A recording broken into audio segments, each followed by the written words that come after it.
Welcome to the Crime for Sleep channel. Let me know where you're watching from and what time it is. And don't forget to like, comment, and subscribe. Story 1. She had never been to that neighborhood before, never walked down that street. But as she passed a row of old houses, one caught her eye. The porch light flickered. The front door stood ajar. Then a voice called from inside. "Welcome home, Sarah." Her blood ran cold. No one there should have known her name. The evening fog rolled gently through Oak Ridge Heights, a forgotten suburb where Victorian homes stood like neglected sentinels. Detective Morgan Reese pulled her car alongside the curb, the tires crunching softly on scattered autumn leaves. In the passenger seat, a manila folder held what little they knew. Sarah Winters, 34, reported missing 3 days ago after failing to return from what she had told friends was just a quick errand. The detective's fingers traced the edge of the folder as her eyes traveled up the weathered steps of 1418 Willow Lane. The porch light still flickered rhythmically, casting moving shadows across peeling blue paint. The neighbor who had called it, an elderly Mrs. Finch from across the street, sat wrapped in a cardigan on her own porch, watching. She had reported hearing a woman scream 2 nights prior, then nothing.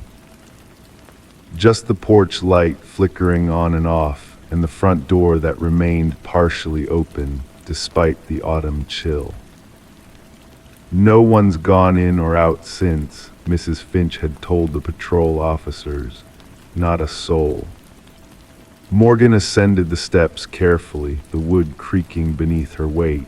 Her partner, Detective Alan Hayes, followed close behind, his breathing steady in the quiet street. The air smelled of wet leaves and something else, something out of place.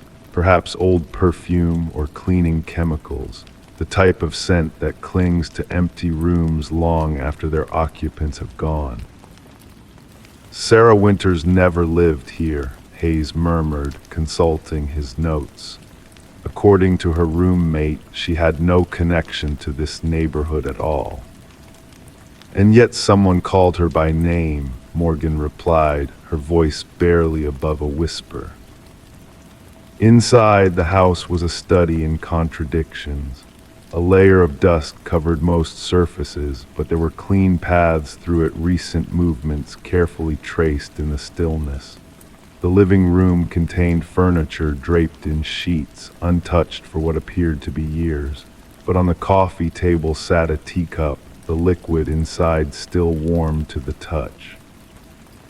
The detectives moved through the rooms methodically, their flashlights creating pools of light in the growing darkness. The house seemed to absorb sound, wrapping each footstep in a blanket of silence. In the kitchen, they found dishes in the sink recently used, recently washed. A calendar on the wall was turned to the current month, though the paper had yellowed with age. "Place has been abandoned for years according to county records," Hayes said, checking his phone. "Last registered owner was a Margaret Holloway, died in 2011. No next of kin came forward. Bank foreclosed but never sold it." Morgan's attention drifted to a collection of photographs arranged on the mantelpiece. They showed a family mother, father, 2 daughters from decades past, their faces faded behind dusty glass. But at the end of the row stood a modern frame.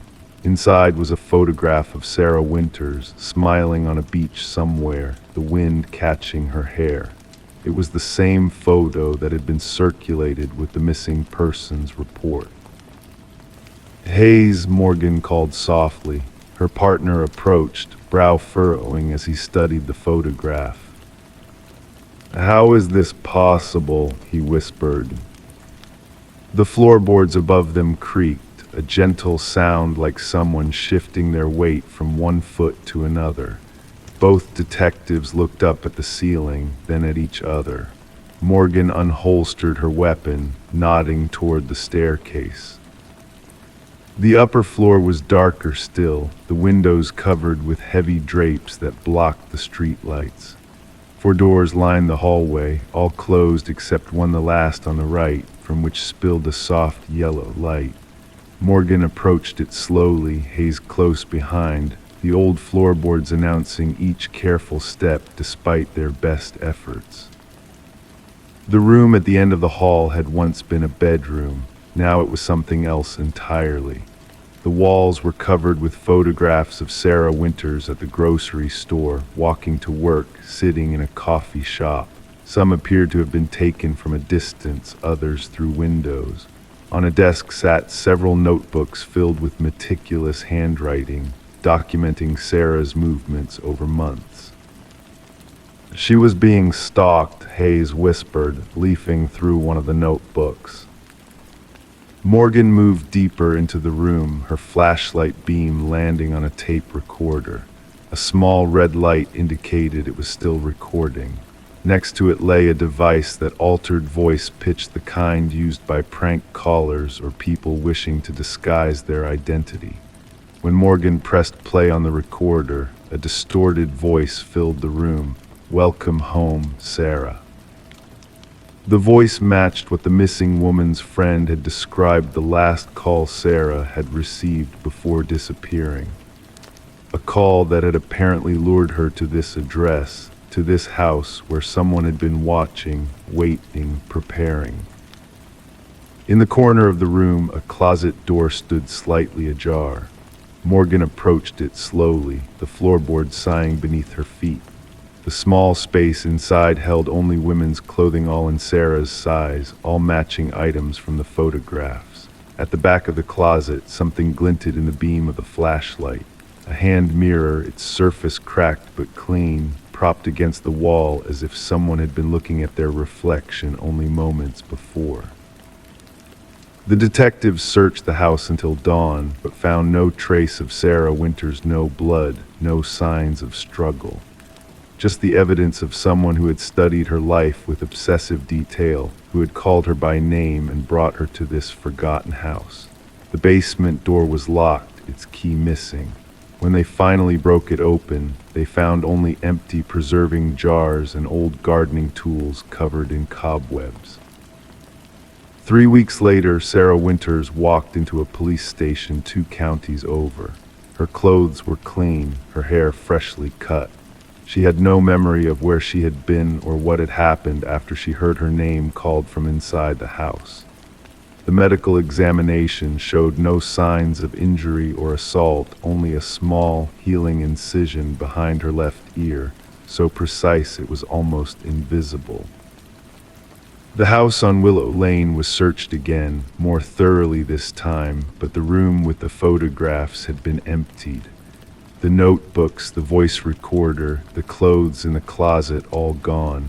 Only the cracked mirror remained, still propped against the back wall of the empty closet. Sarah Winters moved away soon after, changing her name and leaving no forwarding address. Detective Morgan Reese continued to visit the house periodically, drawn by something she couldn't explain. Sometimes, sitting in her car outside, she would see the porch light flicker on, though the electricity had long been disconnected. And sometimes, in the depths of night, she thought she could hear voices drifting from the open windows, conversations between people who sounded exactly alike. The case remains officially open, filed under unexplained circumstances. In her personal notes, kept separate from the official record, Detective Reese wrote only one thing: the mirror was clean because someone had been using it, someone who needed to practice becoming Sarah. Mrs. Finch still sits on her porch across the street, watching the house that stands empty once more. Occasionally she sees women walking past, women who pause, look up, and seem drawn to the darkened structure. Women who never appear again. And sometimes, in the still hours before dawn, she hears the front door creak open, followed by a voice calling a name, a different name each time. The porch light continues to flicker, whether anyone is home or not. Story 2, the nurse had seen patients act strangely before, but this one was different. He never spoke, never moved. He just sat in his hospital bed, gripping a pen, staring at the wall. When she checked on him that night, his bed was empty. On the bedsheet, written in shaky handwriting, was a single sentence: "He's in the vents." At Lakeside Memorial Hospital, night shifts carried a particular quality of stillness. The fluorescent lights hummed softly overhead, casting everything in a pale, clinical glow that flattened shadows and dulled colors. Nurse Sarah Delgado had worked these corridors for 15 years, her rubber-soled shoes squeaking faintly against the linoleum as she made her rounds. She knew every sound the building made: the periodic sigh of the heating system, the distant ping of elevator doors, the occasional rustle of papers at the nurse's station. The patient in room 412 had been admitted 3 days earlier. The chart identified him as Thomas Mercer, age 54, suffering from an unspecified nervous condition. His medical history was surprisingly sparse: a few minor surgeries, nothing that explained his current state. What struck Sarah most was his stillness. While other patients fidgeted, complained, or called for assistance, Thomas simply sat, his posture rigid, eyes fixed on the blank wall opposite his bed. The ballpoint pen never left his right hand, though he never wrote anything in Sarah's presence. Dr. Allen, the attending physician, had noted Thomas's unresponsiveness but found no physical cause. "Psychological trauma," he'd murmured, flipping through the chart. "Let's see if the new medication helps. Call me if there's any change." That night the hospital seemed quieter than usual. The storm that had battered the windows earlier had passed, leaving behind a heavy silence. Sarah checked her watch too: 17 a.m., time for her rounds. She gathered her clipboard and made her way down the corridor, checking each room with practiced efficiency. When she reached room 412, she paused. The door was ajar, which was unusual. She distinctly remembered closing it after administering Thomas's medication at 10 p.m. She pushed it open slowly, her fingers lingering on the cool metal handle. The bed was empty. The sheets were rumpled and pulled back as if someone had left in a hurry. Sarah's pulse quickened slightly as she scanned the small room. The bathroom door stood open, the space beyond dark and unoccupied. Thomas's few personal belongings, a worn leather wallet, a pair of reading glasses, remained untouched on the bedside table. Sarah was about to turn and call for assistance when she noticed the writing. There, on the white sheet where Thomas's head had rested, was a single sentence scrawled in uneven letters: "He's in the vents." The pen that had been Thomas's constant companion lay discarded on the floor, its blue ink still wet on the fabric. Sarah stood very still, listening. The hospital's ventilation system continued its steady, mechanical breathing. Nothing seemed out of place, and yet everything felt wrong. Hospital protocol for missing patients was clear. Sarah notified security, who initiated a search of the building. Detective Marcus Reed arrived shortly after dawn, his notepad already open as he entered the room. He was a tall man with prematurely gray hair and eyes that seemed to catalog every detail they encountered. "Tell me about Mr. Mercer," he said, his voice quiet but authoritative. "What exactly was his condition?" Sarah explained what little she knew. Thomas had been brought in by ambulance 3 days earlier, found wandering on the highway shoulder in the rain. He hadn't spoken since arrival, hadn't responded to questions or stimuli.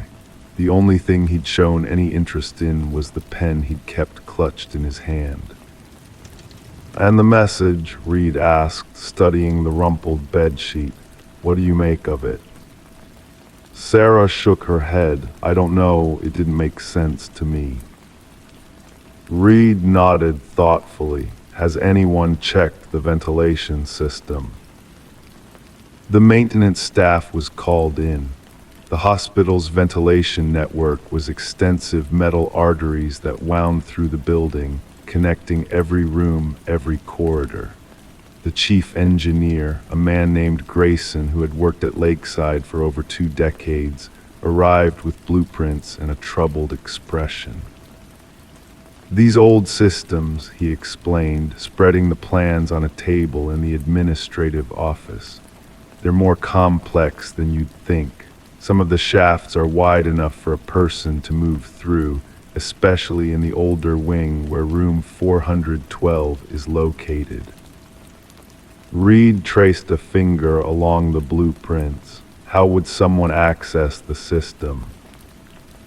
Grayson pointed to several locations, maintenance panels mostly, but some of the older rooms have direct vents that could be removed with the right tools. The search began methodically. Security personnel and maintenance staff inspected every accessible portion of the ventilation system. They found nothing until late afternoon when a maintenance worker called out from the hospital's east wing. In a narrow shaft connecting to the basement, they discovered a small collection of items: a hospital gown neatly folded, a patient identification bracelet cut cleanly in half, and a folded piece of paper. On it, in the same uneven handwriting, "He's been here for years, in the walls, in the vents, watching." Detective Reed expanded the search to include the hospital's entire infrastructure: pipes, crawl spaces, storage areas. The building was old, with sections dating back to the 1940s. There were spaces forgotten by time, sealed off during renovations, existing only in outdated blueprints. As the investigation continued, Sarah began to notice things. Small things that might have gone unnoticed before: ceiling tiles slightly askew, unusual drafts in closed rooms, the occasional metallic tapping that seemed to follow no pattern. On the 3rd day of the search, Reed requested to see Thomas Mercer's complete medical history. What arrived was troubling. There was no record of Thomas Mercer beyond his admission 3 days ago. No social security number that matched his name and age. No previous medical history in any database. "Who is he?" Sarah asked, staring at the sparse file. Reed didn't answer immediately. Instead, he pulled out a photograph. This was taken from the hospital's security cameras 2 weeks ago, before Mr. Mercer was admitted. The image showed a grainy view of the hospital's rear entrance. A figure stood just at the edge of the frame, partially obscured by shadow. Though the face wasn't clear, the posture was unmistakable, the same rigid stance Sarah had observed in room 412. "He was here," Reed said quietly, "watching the hospital, but why?" The answer came unexpectedly from the hospital's archives. A young clerk tasked with searching old records discovered a personnel file from 1978. It belonged to a maintenance worker named Thomas Mercer who had disappeared during his shift. The official report listed him as having abandoned his post, but a note in his file, written by his supervisor, suggested something stranger. Claimed to hear voices in the ventilation system, increasingly paranoid. "Requested transfer to day shift." There was no record of what had happened to him after his disappearance. No death certificate, no further employment history. Thomas Mercer had simply vanished. 3 days after the start of the investigation, with no trace of the missing patient, Detective Reed made a decision. Using specialized equipment, they began to scan the hospital's walls and floors, looking for anomalies in the building's structure. In the basement, beneath the oldest part of the hospital, they found something. A section of wall that didn't appear on any blueprint, with a crawl space behind it that led deeper into the foundation. The opening was small, just large enough for a person to squeeze through. Detective Reed led the way, flashlight in hand. The space beyond was narrow, the air stale and thick with dust. The beam of light cut through darkness, revealing a crude living space, a thin mattress, empty food containers, clothing, and covering every available surface, writing the same uneven script from the hospital bed. The words repeated the same themes. He watches, he listens, he lives in the walls. They found no sign of Thomas Mercer, neither the patient nor the long-missing maintenance worker, but they did find something else, a hospital ID badge, faded but still legible, bearing the name and photograph of a doctor. Dr. James Allen, the same Dr. Allen who was currently the attending physician on Thomas Mercer's case. The photograph showed a much younger man, but the resemblance was unmistakable. According to the badge, Dr. Allen had worked at Lakeside Memorial in 1978, the same year Thomas Mercer had disappeared. When they went to question Dr. Allen, his office was empty. His personal belongings were gone. The hospital administration had no record of him leaving, no resignation letter. His personnel file contained only recent information, nothing dating back beyond 5 years. In the days that followed, the hospital conducted a thorough sweep of its facilities. No trace of either Thomas Mercer or Dr. Allen was found. Security was increased, ventilation systems were secured, and the hidden space in the basement was sealed off. But sometimes on quiet nights when the hospital settles into its routine hush, the nurses on the night shift report hearing faint sounds in the walls, the soft scratch of pen on paper, the whisper of movement in the vents, and occasionally a door left slightly ajar as if someone had just passed through. Sarah Delgado requested a transfer to the day shift. She was granted it without question. But before she left the night shift behind, she checked room 412 one last time. The room was empty, freshly cleaned and prepared for a new patient. As she turned to leave, a slight movement caught her eye, a ceiling vent, its metal grill shifting ever so slightly, as if disturbed by something more than just the passage of air. Story 3, she booked the last available room online, desperate for a place to stay. The concierge handed her a key without a word. The hallway was empty, the lights dim, but when she tried to check out the next morning, the receptionist frowned. "Ma'am, that room doesn't exist."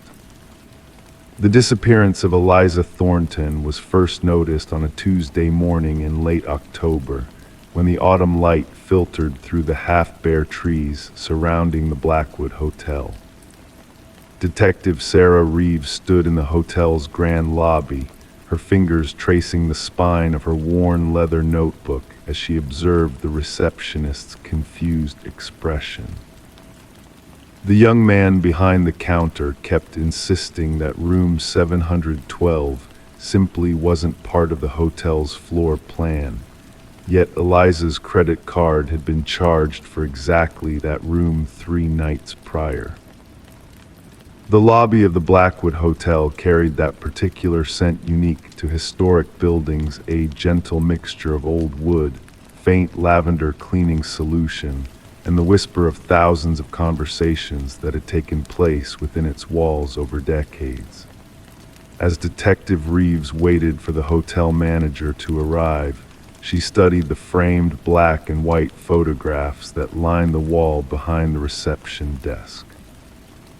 Each displayed the hotel at different periods in its 80-year history, from its grand opening in 1937 to various renovations throughout the decades.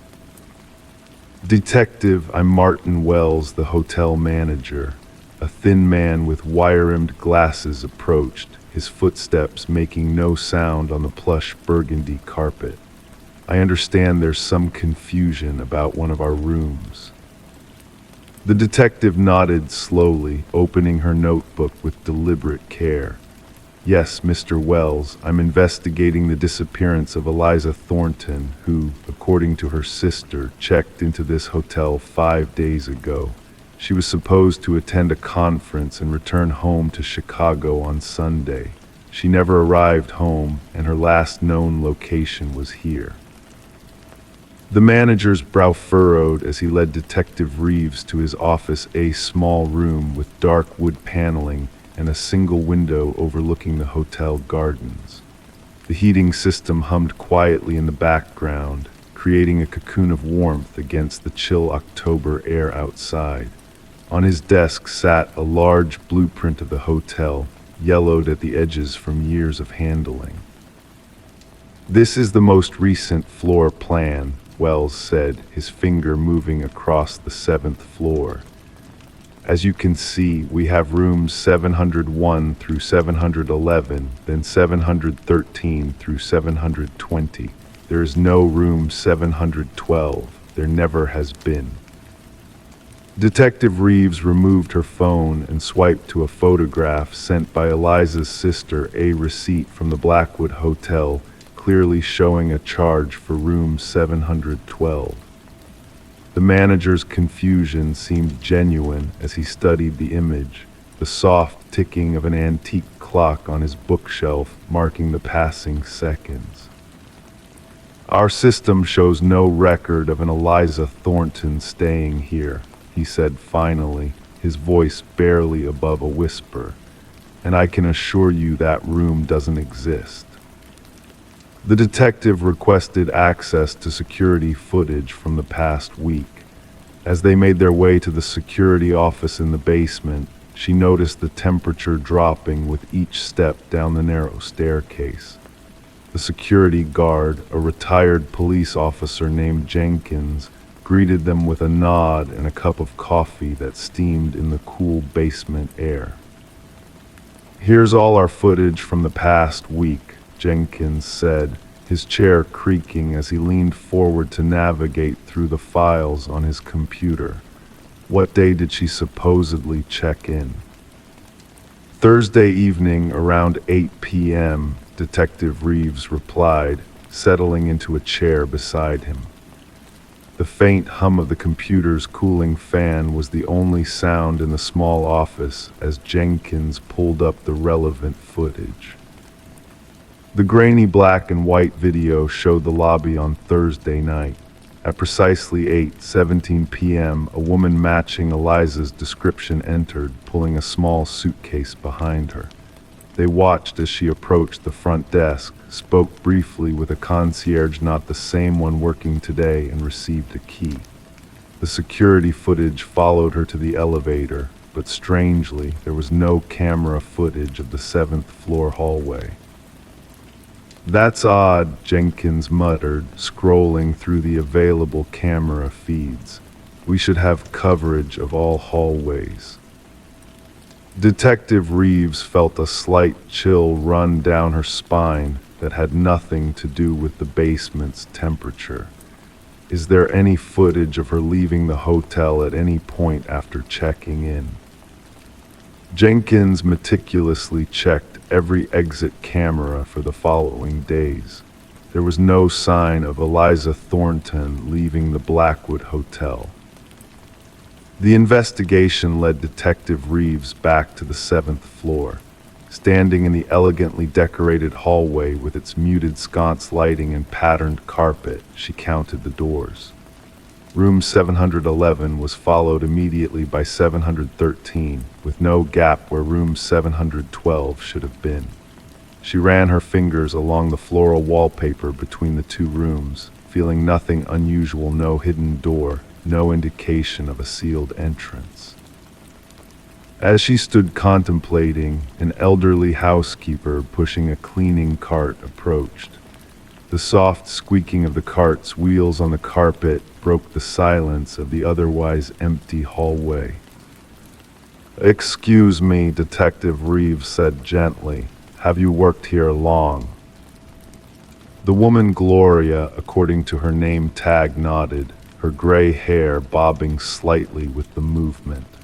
37 years this December. Has there ever been a room 712 on this floor? Gloria's hands, spotted with age, tightened around the handle of her cart. For several long moments she said nothing, her eyes fixed on a point somewhere beyond the detective's shoulder. "Gloria," Detective Reeves prompted softly. "We don't talk about that room," Gloria finally whispered, her voice barely audible. "Not since what happened in 1985. Over a cup of tea in the empty hotel restaurant, Gloria gradually revealed the story that had become something of an urban legend among the hotel's long-term staff. In 1985, a guest had reportedly died in room 712, a wealthy businessman whose death was ruled a suicide. Shortly afterward, the hotel underwent renovations, and room 712 was sealed off, removed from the floor plan, and effectively erased from the hotel's official records. "But the room is still there?" Detective Reeves asked, watching the steam rise from her untouched tea. Gloria's eyes darted around the restaurant before she leaned forward. "Some say it is. Some say it appears only to certain guests, those who are similar to him in some way." Detective Reeves returned to the 7th floor with the hotel's maintenance supervisor, who reluctantly agreed to take measurements of the hallway and the adjoining rooms. The results confirmed what the detective had begun to suspect: there was indeed space unaccounted for between rooms 711 and 713, approximately the size of a standard hotel room. "There could be a sealed room," the supervisor admitted, tapping the wall with his knuckles. "These old hotels have all sorts of quirks. Rooms get sealed up during renovations, especially if there's asbestos or structural issues." With a search warrant in hand by that evening, Detective Reeves supervised as the maintenance team carefully began removing a section of wallpaper between rooms 711 and 713. Behind it, they found a door painted over and sealed shut, but unmistakably a door with the faded outline of the numbers 712 still visible beneath layers of paint. The door, when finally opened, revealed a hotel room frozen in time. A layer of dust covered every surface, but otherwise the room appeared to be in perfect condition, as if prepared for a guest. The bed was made with the same burgundy and gold bedspread used by the hotel decades ago. A vintage rotary phone sat on the nightstand. The curtains were drawn closed over a window that, from the outside of the building, didn't appear to exist. There was no sign of Eliza Thornton or her belongings. As Detective Reeves carefully documented the room, photographing each element, she noticed something unusual about the mirror above the dresser. Unlike the rest of the room, it was completely free of dust. When she approached it, she could have sworn she saw movement within its reflection, not her own image, but something else, something just beyond the edge of perception. The hotel records, when thoroughly examined, revealed a pattern that had gone unnoticed for years. Every few years, a guest would check into a room that officially didn't exist and subsequently disappear. The transactions were always deleted from the system afterward, yet the credit card charges remained digital ghosts in the financial records. More disturbing was what Detective Reeves found in the bottom drawer of the dresser in room 712, a collection of personal items spanning decades. A man's pocket watch from the 1940s, a woman's compact from the 1970s, a business card holder from the 1990s, and most recently, a smartphone in a pink case with the initials E.T. Eliza Thornton. The case of room 712 at the Blackwood Hotel remains officially unsolved. The room has been permanently sealed, this time with concrete and steel behind the reconstructed wall. The hotel continues to operate, its elegant façade giving no hint of the mystery it contains. Detective Reeves still visits the Blackwood Hotel occasionally, standing in the 7th floor hallway between rooms 711 and 713, listening for sounds that shouldn't be there. Sometimes, late at night when the hallway is empty, she swears she can hear the faint ringing of an old rotary phone coming from somewhere behind the wall, calling out to the next unsuspecting guest who might be desperate enough to book the last available room that isn't on any map. Story 4, the dressing room mirrors were sleek, well-lit, flawless. She tried on a jacket, turning to check the fit, but when she moved, her reflection didn't. For Detective Elias Mercer, the Willowbrook Mall case began as a notation in his weathered leather journal, a simple date, time, and location. Nothing in his 16 years with the Riverdale Police Department had prepared him for what the security footage would reveal. The way he sipped his coffee that morning, slow and deliberate, would be the last normal moment of his career. The steam rising from the mug curled into the air of his office like a question mark. The mall's fluorescent lights buzzed quietly overhead as Mercer walked the polished tile floors 3 days after the incident. The retail spaces hummed with normalcy, cashiers scanning items, shoppers browsing racks, but Mercer felt the dissonance. Department store music played softly in the background, a melody that seemed discordant now. His shoes made soft clicking sounds that echoed just enough to be noticed in the high-ceilinged space. She came in around 6:25 p.m., the store manager explained, her voice hushed as if speaking too loudly might resurrect the strange events. Walked straight to the women's section, browsed for maybe 10 minutes, nothing unusual. The security footage had been analyzed frame by frame. Vanessa Porter, 32, elementary school teacher, entered the store at exactly 6:24 p.m. The cameras tracked her movements through the cosmetics section, past housewares to the clothing department. Her hand reached out, fingers grazing fabrics as she moved. At 6:37 p.m., she selected 3 items and walked toward the fitting rooms. Our attendant remembers her, the manager continued, leading Mercer past racks of clothing that swayed slightly in the air conditioning's gentle current.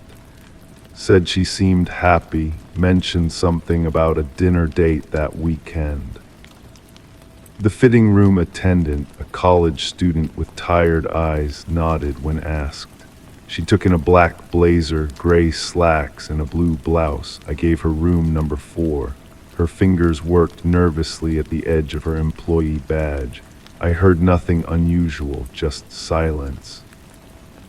The fitting rooms stood in a row along the back wall, each door identical cream-colored with brushed nickel handles that felt cool to the touch. Number 4 remained sealed with police tape, its surface unmarked except for a small silver room number.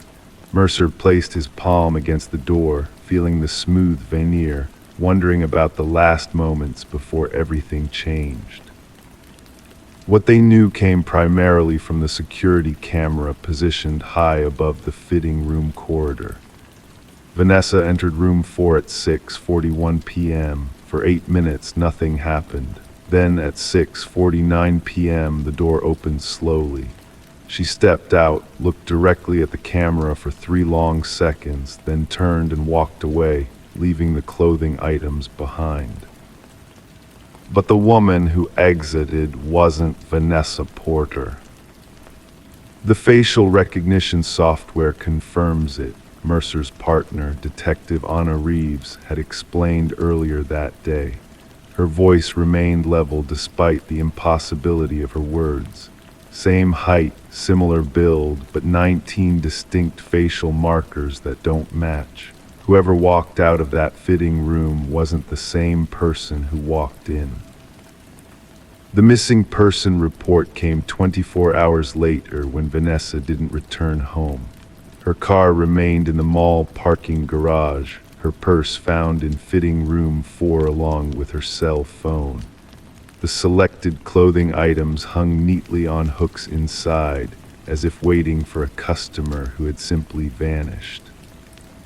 Mercer stood now in the emptiness of room 4, absorbing the ordinary details: a small bench, hooks for clothing, and the mirror that covered the entire back wall.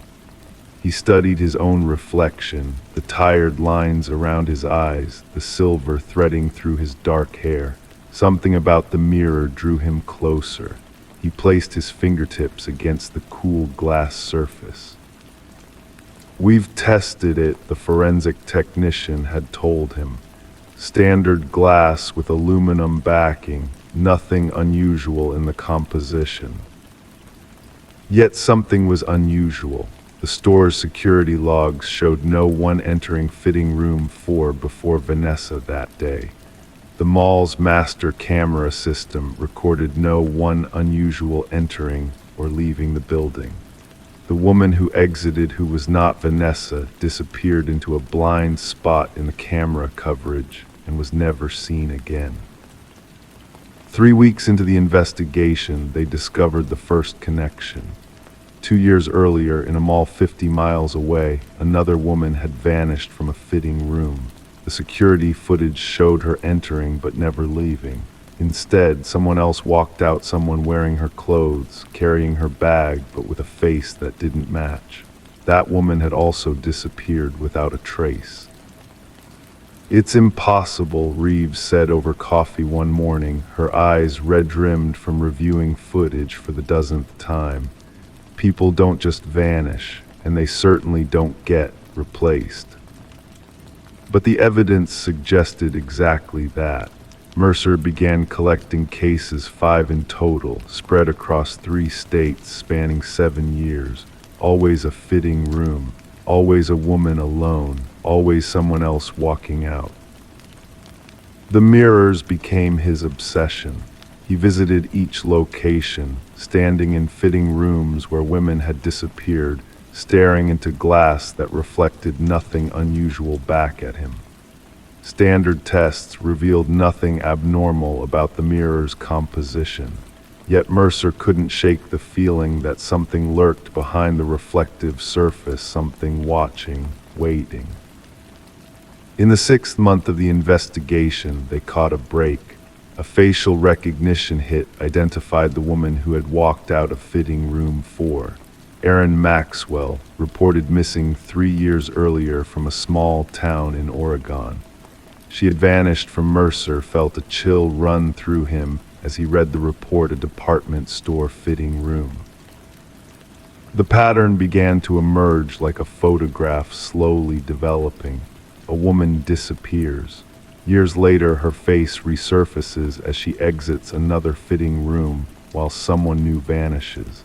A chain of disappearances and reappearances stretching back further than their database could track. Mercer returned to fitting room 4 late one evening after the store had closed. The manager let him in reluctantly, watching with concerned eyes as he carried in his equipment cameras with thermal imaging, electromagnetic field detectors, and a simple chair. "I'll need to be alone," he told her, "all night if possible."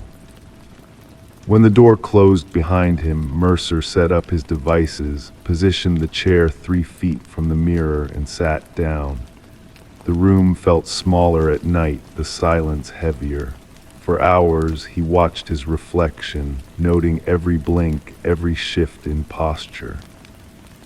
At 2:17 a.m., as his eyes grew heavy, he noticed a microsecond delay between his movement and his reflection's response. He blinked. His reflection blinked a fraction too late. Heart pounding, Mercer stood and approached the mirror.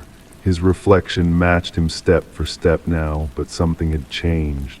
The eyes watching him held a different quality, observant, calculating. He raised his hand to touch the glass.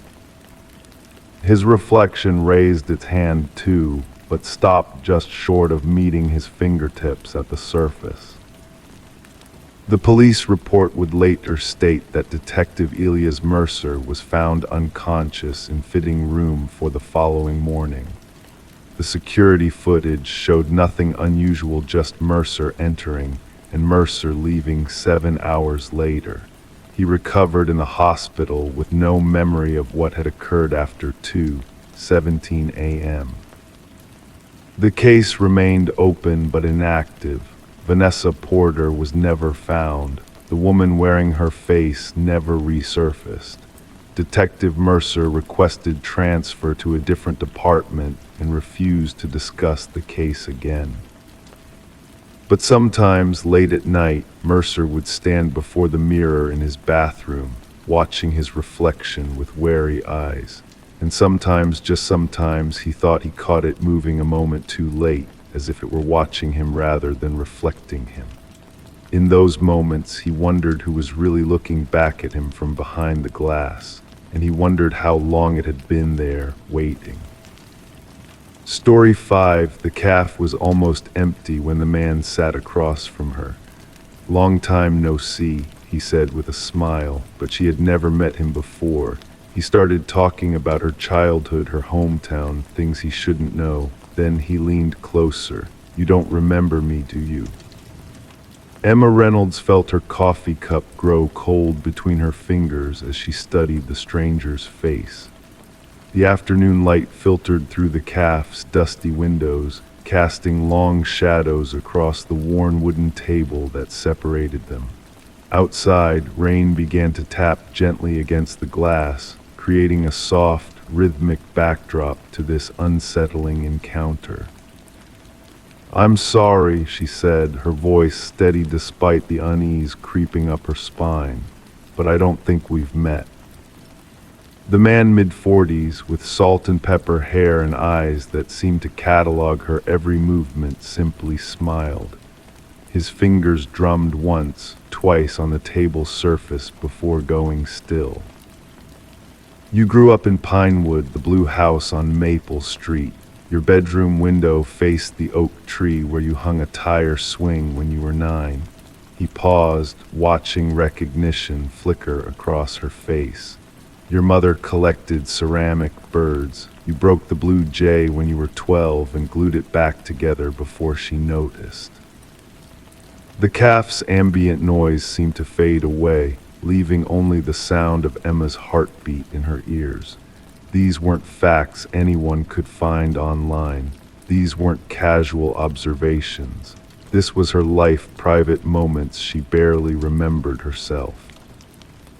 Detective Marvin Collins sipped his black coffee as he reviewed the case file spread before him.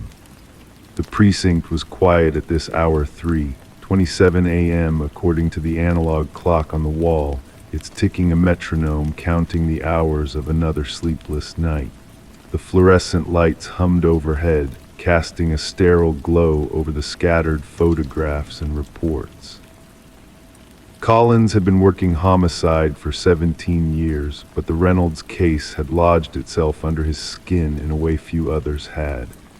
Emma Reynolds, 34, found dead in her apartment 2 weeks after reporting a strange encounter at the West Side Cafe.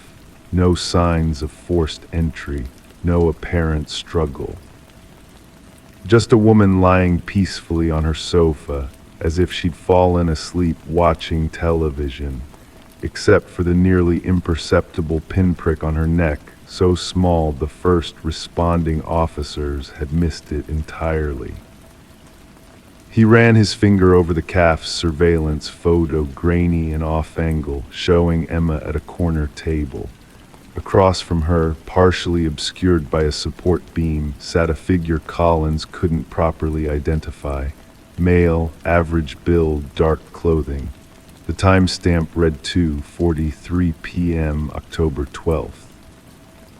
The detective reached for the witness statement. The barista remembered little, a slow day, few customers. She recalled Emma seemed tense during her conversation, but assumed it was a challenging date or perhaps work stress. The stranger paid cash, left no receipt, no usable fingerprints on the table or cups. Collins closed his eyes, feeling the weight of sleeplessness behind them. When he opened them again, he focused on the toxicology report. An unusual compound had been found in Emma's bloodstream, a modified benzodiazepine, the lab suggested, but one they couldn't precisely identify. Something new, something engineered. In the dim light of his apartment, Dr. Marcus Webb carefully transcribed another entry into his leather-bound journal.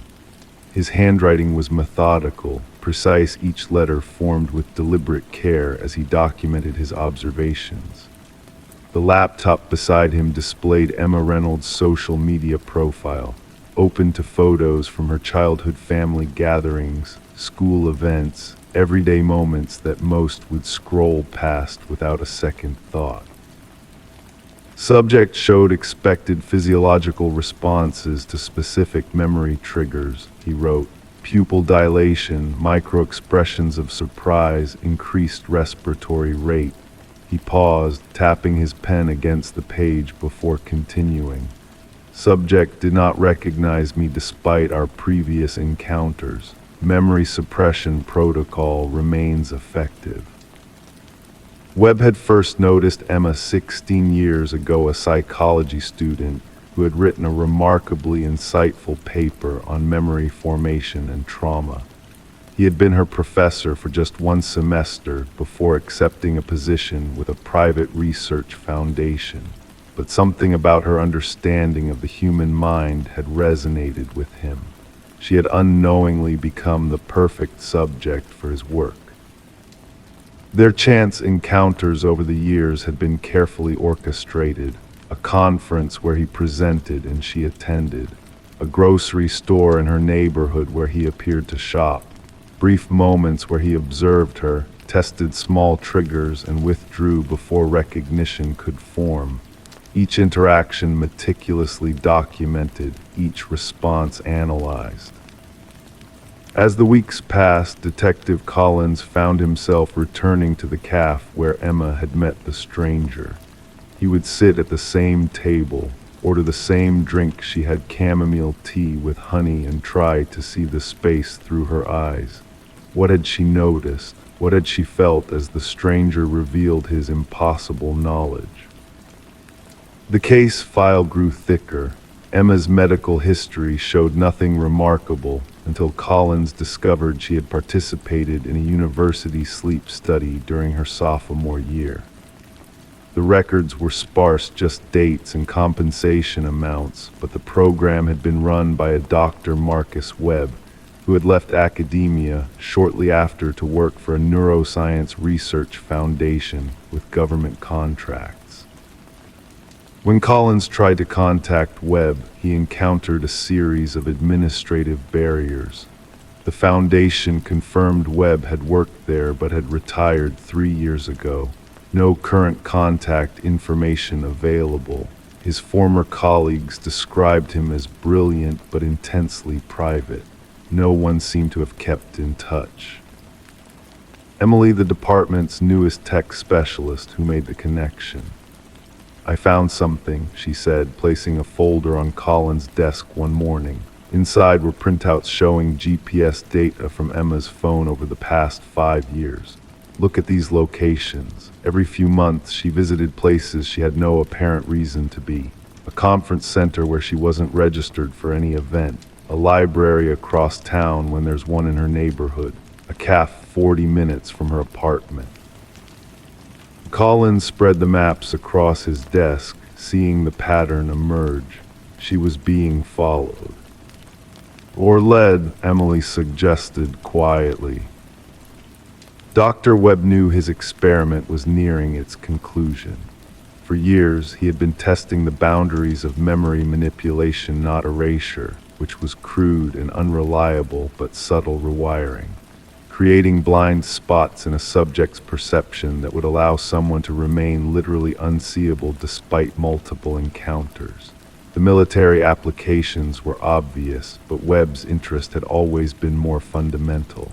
How malleable was human consciousness? How much of our reality was constructed rather than perceived? Emma had been his most successful subject, genetically predisposed to the specific neurotransmitter response his compounds targeted. Each encounter had reinforced the pathways he had established during that university sleep study where it had all begun. Each meeting had been forgotten, yet each had left its trace in her unconscious mind. The final meeting at the cafe had been different. This time, he had wanted her to remember. The carefully calibrated dose he had slipped into her tea was designed to unravel specific memory blocks while leaving others intact. He needed to observe the cognitive cascade as years of manipulated perception suddenly resolved themselves. What Webb hadn't anticipated was how Emma's mind would respond to this deliberate unraveling. The human brain, when forced to reconcile contradictory realities, sometimes chooses the path of least resistance. 3 days after their cafe encounter, Emma Reynolds had called a local reporter rather than returning to the police.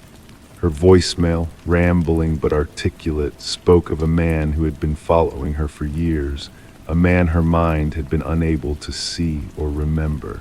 A man who had been experimenting on her without her knowledge or consent. The reporter concerned had contacted the police. When officers conducted a welfare check, they found Emma peaceful, still, and beyond reaching. In the silent hours of another sleepless night, Detective Collins sat at his kitchen table, surrounded by case notes and photographs. The investigation had officially stalled. No conclusive evidence tied Dr. Webb to Emma's death. The unusual compound in her system couldn't be definitively linked to any known laboratory. The case would soon join the others in the cold case files a box on a shelf gathering dust. But Collins knew, in the hollow space beneath his rational mind, in the part of him that recognized patterns beyond evidence, he knew. And he wondered how many others Dr. Webb had encountered over the years. How many had sat across from him at quiet tables, feeling that strange sense of familiarity they couldn't quite place. How many had heard him say, "You don't remember me, do you?" and felt their reality begin to unravel. He sipped his cold coffee and watched the night press against his windows, suddenly aware of how little he actually knew about the strangers who passed through his life, and how impossible it was to truly know if his memories were entirely his own. Story 6. The amber glow of streetlights filtered through the maple trees outside the Montgomery home, casting long shadows across neatly trimmed lawns. Detective Sarah Harlow stood at the edge of 8-year-old Emma Montgomery's bedroom, watching as forensic technicians dusted the white wooden windowsill with fine black powder. The room smelled of lavender and something else, a faint mustiness that didn't belong in a child's bedroom. Outside, the October wind whispered through leaves, carrying the promise of colder days to come. "Tell me again about yesterday afternoon," Sarah said softly, her voice barely disturbing the methodical rhythm of the crime scene technicians. Mrs. Montgomery sat on her daughter's bed, one hand absently smoothing the pink comforter while Emma leaned against her side, clutching a porcelain doll with unnaturally bright blue eyes. "It was just after 4, Mrs. Montgomery began, her gaze fixed on the window. "Emma had just come home from school.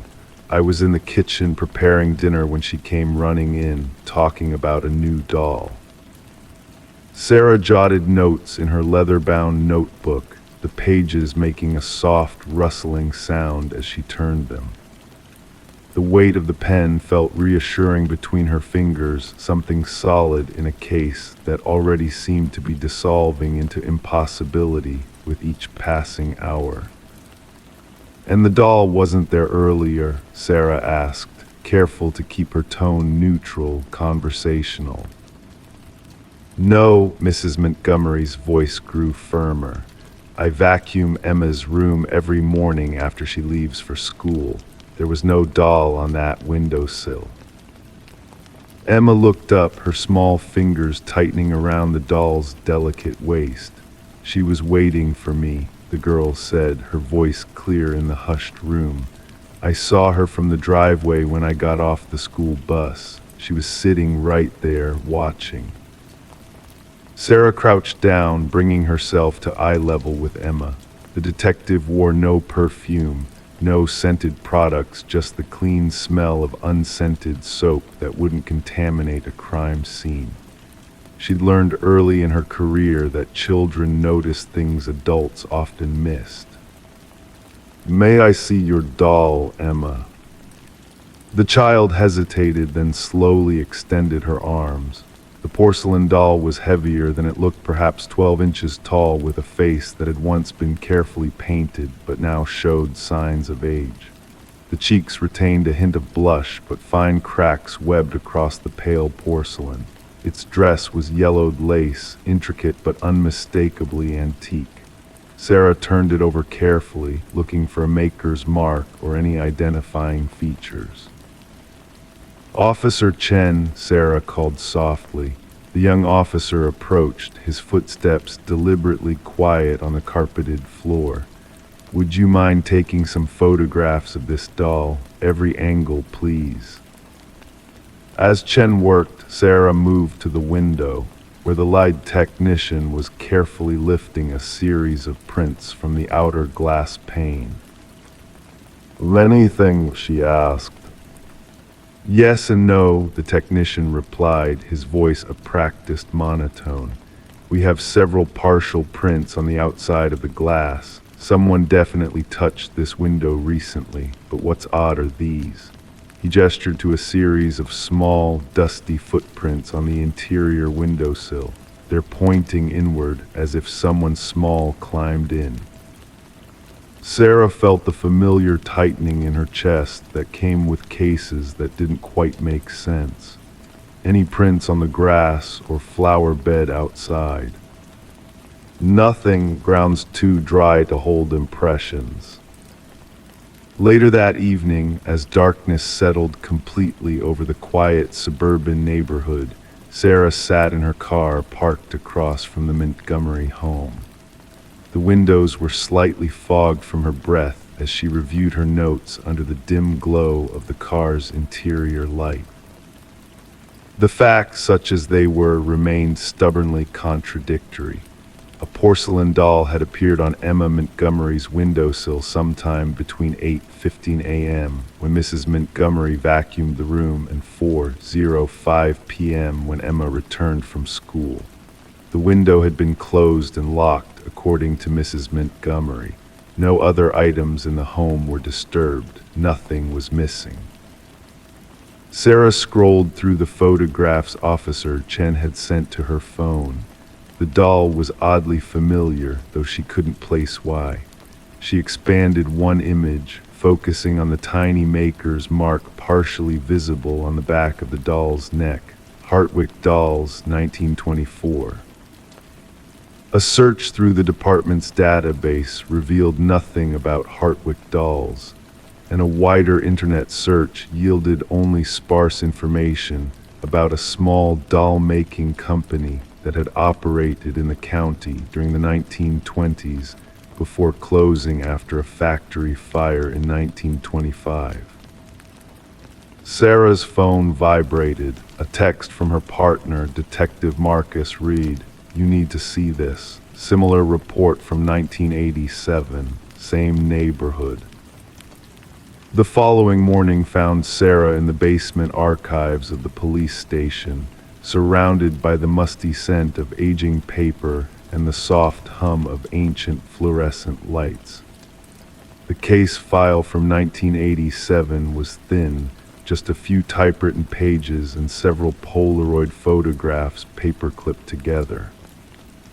"April 12, 1987, Marcus read aloud, his deep voice barely above a whisper despite the emptiness of the archive room. 6-year-old Rebecca Wilson reported finding a porcelain doll on her windowsill after school. Parents reported window had been locked, no signs of forced entry. Sarah spread the photographs across the metal table. The doll in the images was unmistakably similar to the one Emma Montgomery had found, the same painted face, the same lace dress, though in these older photographs the dress appeared newer, less yellowed by time. "What happened with the case?" Sarah asked, though the thinness of the file already suggested the answer. "Nothing," Marcus replied. "It was filed as unexplained. No further incidents were reported." "And the Wilson family moved away about a month later, according to the notes." Sarah pulled another file from the box, this one from 1952, even thinner than the 1987 case. The details were sparse but eerily similar. A child, a doll appearing on a windowsill, confused parents, no explanation found. As she closed the file, something slipped out, a small newspaper clipping, yellowed with age. The headline read, "Local girl still missing after 3 weeks." The article described the disappearance of 7-year-old Margaret Hartwick, daughter of the owner of Hartwick Dolls, who had vanished from her bedroom on a cold October night in 1924.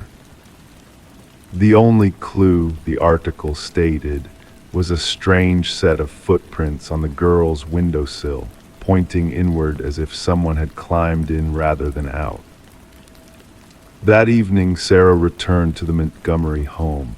The air felt heavier now, the tree branches scraping against the darkening sky like fingers against glass. Mrs. Montgomery met her at the door, her face drawn with new lines of worry. "Emma won't put the doll down," she whispered. "She says it gets sad when she tries to leave it somewhere." In Emma's room, the child sat cross-legged on her bed, whispering to the doll. When she saw Sarah, she smiled but didn't loosen her grip on the porcelain figure. "Emma," Sarah said gently, settling onto the edge of the bed, "can you tell me more about your doll? Does she have a name?" Emma looked down at the doll, then back at Sarah. "She says her name is Margaret," the girl replied, "and she says she's been looking for a way home for a very long time." Sarah felt a chill that had nothing to do with the October air seeping through the window frame. "And where is home, Emma?" The little girl's expression turned suddenly serious, her eyes seeming older than her years as she looked toward the window. "She doesn't remember anymore, that's why she keeps looking, but she says she likes it here. She thinks maybe she'll stay." Later that night, Sarah sat in her car once more, watching the Montgomery house. The lights went out one by one: kitchen, living room, parents' bedroom. Only Emma's room remained illuminated, a soft glow behind curtains that occasionally shifted with the movement of someone or something inside. Sarah's phone buzzed with a text from Marcus. 1924 newspaper archives mention Hartwick's daughter had a favorite doll that went missing when she did. No description found. The detective turned off her phone and leaned back, her eyes never leaving the window of Emma's room. In the stillness of the night, she thought she could see a small silhouette sitting on the windowsill, looking out or perhaps looking in. The wind picked up, rustling through the maple trees, carrying dead leaves across the neatly trimmed lawn. Sarah wondered, as the light in Emma's room finally went out, whether footprints might be found on the windowsill come morning, and which way they might be pointing. Story 7. The gas station was open, the doors unlocked, the shelves stocked, but there was no clerk, no customers. The street outside was empty, cars parked, doors open, but no people. When he picked up a newspaper, the headline chilled him. Do not trust them. They're WATCHING. Detective James Mercer stood in the fluorescent glow of the sunrise fuel stop, his shadow stretching long across the linoleum floor. The coffee in the pot behind the counter was still warm, giving off a rich aroma that filled the empty space. A half-eaten donut sat on a napkin, the bite marks fresh enough that the glaze hadn't hardened along the edges. Someone had been here recently. The radio behind the counter played softly, a gentle melody interrupted occasionally by static. Outside, the Montana wind whispered through the pines that surrounded the small town of Whisper Creek, population 743, or at least that had been the population until yesterday. Mercer had been called in from the state police after the local sheriff's office failed to respond to a series of increasingly concerned calls from neighboring communities. The town's sudden silence had been noticed first by a delivery driver who reported that no one had accepted his packages, despite open businesses and homes that appeared occupied. The detective's shoes made a soft squeak against the floor as he moved toward the newspaper rack. Each publication bore the same disturbing headline, printed in bold black letters: "Do not trust them. They're WATCHING." There was no article beneath it, just the headline, repeated on every page. He slipped on a pair of latex gloves, the snap echoing in the empty store. Carefully, he picked up the newspaper, feeling its weight normal, ordinary, but something about the print seemed off. Under the harsh fluorescent lights, he could see that the ink wasn't quite dry, smudging slightly against his gloved finger. Outside, the late afternoon sun cast long shadows across Main Street. Mercer stepped out, the bell above the door jingling cheerfully, incongruous with the eerie silence. A red pickup truck sat in front of the hardware store, its driver's door open, keys still in the ignition. The soft ping of the door ajar alert continued steadily, the only sound besides the wind. In the diner across the street, plates of food sat on tables, some with forks still stuck in half-eaten meals. Steam rose from coffee cups, visible through the windows. It was as if everyone had simply stood up and walked away in the middle of lunch. Mercer's radio crackled, making him jump despite his 20 years on the force. "Detective, we've got something at the school," came the voice of Officer Landry, one of the few who had accompanied him into Whisper Creek. "You should see this." The elementary school sat at the edge of town, a low brick building surrounded by a playground. The swings moved gently in the breeze, creating a soft, rhythmic creaking. Inside, the halls were silent, classroom doors open. On the walls, colorful artwork hung children's drawings of stick figures and houses with smoking chimneys. Landry stood in the gymnasium, his posture tense as he pointed to the basketball court. "It was like this when I came in." Written across the polished wood floor in what appeared to be white chalk were the words, "They look like US, but they are not US." Mercer crouched down, studying the writing. The chalk lines were perfectly straight, unnaturally so, as if created by a machine rather than a human hand. "Have you found any people at all?" Mercer asked, his voice sounding too loud in the empty gym. Landry shook his head. "Not one, but there's something else." He led Mercer to the principal's office, where a computer monitor glowed softly in the dim room. On the screen was a single document, a list of names every resident of Whisper Creek, arranged alphabetically. Next to each name was either a check mark or an X. "The last modification to this file was made yesterday at 2:17 p.m., Landry said softly. Then all internet and phone communication from the town stopped. As the evening drew on, Mercer and his small team gathered in the sheriff's office. The building was just as they had found it, unlocked, lights on, coffee in the pot. The dispatch radio occasionally emitted static, but no voices came through. "We've searched every building in town," Officer Chen reported, placing a map on the table. "No people, no bodies, no signs of struggle. It's like they all just walked away." Mercer nodded slowly, his mind working through the possibilities. Any clues about who they might be, the ones mentioned in the newspaper and the gymnasium.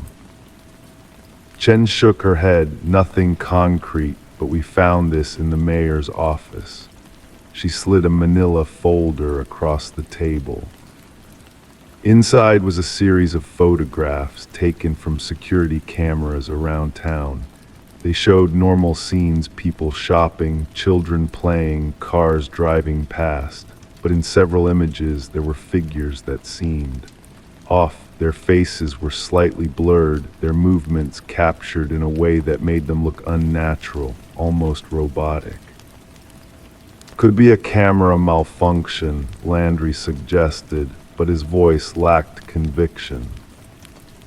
Mercer studied the photos, feeling a chill creep up his spine despite the warmth of the room. "These were taken over the last month," he noted. "Look at the dates." The figures with the blurred faces appeared more frequently in the more recent photos. In the final image, taken just 2 days ago, nearly half the people captured had that same unsettling blur. As night fell, the team decided to remain in the sheriff's office, none of them willing to separate in the empty town. The power remained on, but they lit candles anyway, the warm glow more comforting than the harsh overhead lights. Mercer couldn't sleep. He sat at the sheriff's desk, reviewing the evidence they had gathered. The newspaper headline, the message in the gym, the list of names with check marks in excess, the photographs. Something was happening in Whisper Creek, something beyond normal explanation. In the quiet of the night, he heard a soft, rhythmic sound coming from outside. Standing at the window, he peered into the darkness. There, moving down Main Street, was a procession of people. They walked in perfect unison, their steps synchronized, their faces expressionless. They didn't speak, didn't look around. They simply walked, heading toward the mountains that loomed in the distance. Mercer reached for his radio, then hesitated. In the moonlight, he could see their faces clearly. They were the people from the photographs, the ones with the blurred faces, but they weren't blurred now. They were perfect, too perfect. Their skin seemed to glow slightly, their movements too precise to be human. Behind them walked others, people with normal faces, eyes wide with fear, but bodies moving in that same unnatural rhythm, as if controlled by an unseen force. Mercer watched as the procession disappeared into the tree line. He knew he should alert his team, should document what he had seen. But a sudden, overwhelming feeling told him to stay silent, to keep still. In the morning, when the others awoke, he said nothing about what he had witnessed. Instead, he suggested they expand their search to the surrounding forest. As they prepared to leave, he noticed a small mirror on the sheriff's desk. When he glanced into it, just for a moment, he thought he saw his own face blur, then sharpen again. The wind picked up as they stepped outside, carrying with it the faint sound of footsteps, marching in perfect unison, moving steadily away from the empty town of Whisper Creek. To this day, the case remains unsolved. The townspeople of Whisper Creek were never found. The investigation was officially closed after 3 months with no conclusive evidence of what had happened. Detective Mercer retired shortly after, moving to a remote cabin in the mountains. Sometimes, late at night, he thinks he hears them footsteps in perfect unison moving through the forest. And sometimes, when he catches his reflection in a window or a mirror, he could swear his face blurs just for a moment. And he wonders if they're still watching, if they're coming back, if perhaps they never really left at all. Story 8, the apartment was quiet that night. Not the comfortable silence of peaceful solitude, but the hollow emptiness that follows a major life change. David Mercer had just moved to Portland 3 days ago, leaving behind a 10-year career in Seattle and most of his possessions. The bare walls of his new place amplified even the smallest sounds, the occasional car passing outside, the refrigerator's soft hum, the faint creak of the floorboards beneath his feet. Earlier that day, David had finally gotten around to setting up his new phone. A fresh start, he had told himself. New city, new job, new number. He placed the sleek device on his nightstand, its screen casting a soft blue glow across the unfamiliar bedroom. The time read 11:42 p.m. He had no contacts saved yet, no history of calls or messages, just a blank slate mirroring his new life. The sudden shrill ring pierced the silence like a needle.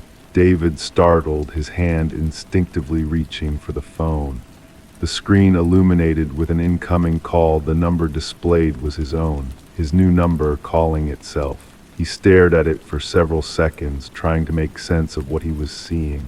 A technical glitch, perhaps, or some kind of phone company verification. When he finally answered, there was only breathing on the other end, slow, measured breaths that seemed to echo slightly, as if the caller stood in a small, empty room. David waited, listened, then finally spoke. "Hello," his voice sounded strange to his own ears, tentative and thin. The breathing continued for 3 more seconds, then stopped abruptly. The call ended. Detective Eliza Warren sipped her coffee, grimacing at its bitterness as she reviewed the case file. The precinct was quiet at 7:30 a.m., just how she liked it. The morning sunlight filtered through the blinds, casting striped shadows across her desk and the open folder before her. "Third one this month," she murmured to herself, tapping her pen against the edge of the desk. 3 separate individuals, all new to the area, all with recently acquired phone numbers, all receiving calls from their own numbers, followed by strange occurrences. What had begun as an odd technical anomaly had evolved into something far more disturbing. David Mercer's case was the most recent. After the strange call, he had gone to sleep, dismissing it as a fluke. But the next morning, he discovered a voicemail that had apparently been left during the night. The recording contained only static and what sounded like distant, indistinct voices. Then, 3 days later, David began receiving text messages from his own number, messages containing personal details about his daily routine, his new workplace, even what he had eaten for dinner the previous night. Warren flipped through her notes on the other cases. Marissa Chen, a graduate student who had moved to Portland 6 weeks ago, had experienced something similar. After the self-calling phone incident, she began finding small objects in her apartment slightly moved from where she had left them. A coffee mug on the opposite side of the counter. A book placed spine down when she distinctly remembered closing it properly. Nothing stolen, nothing damaged, just moved, as if someone wanted her to notice. The third case involved Thomas Reeves, a recently divorced father of 2 who had relocated to be closer to his children. After receiving the strange call from his own number, he began noticing a car parked across from his apartment building. The same car, day after day, never with anyone inside. When police ran the plates, they came back registered to a man who had died 3 years earlier. Warren reached for her phone and dialed the number for the telecommunications expert she had consulted on the case.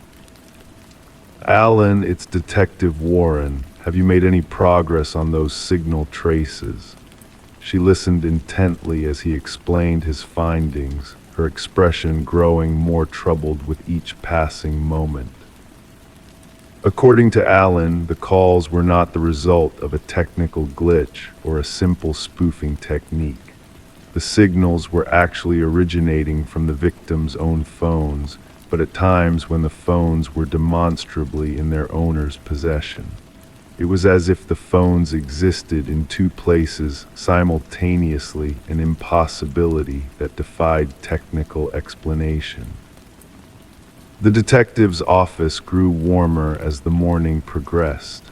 Warren removed her jacket, draping it over the back of her chair as she continued to piece together the puzzle. She studied the map she had pinned to her bulletin board, marking the locations of all three victims' residences. They formed a nearly perfect triangle across the city. "What am I missing?" she whispered, tracing the lines between the points with her finger. The door to her office opened, and her partner, Detective Marcus Holloway, entered with a grim expression. "We've got another one," he said, placing a new folder on her desk. "Same pattern, new resident, new phone, call from their own number." Warren opened the folder to find a photo of a young woman with auburn hair and tired eyes. "Sophia Davenport, 28, moved here from Chicago last week," Holloway explained. "But there's something different about this one." She recorded the call. A chill ran down Warren's spine despite the warmth of the room. She recorded it. Holloway nodded, placing a small digital recorder on the desk. "Listen." Warren pressed play. At first, there was only the sound of breathing, just as the others had described. But then, faintly in the background, she could hear what sounded like a conversation. Multiple voices speaking quietly as if in another room. She leaned closer, straining to make out the words. "Connection established. Match the parameters with the next phase." The recording ended.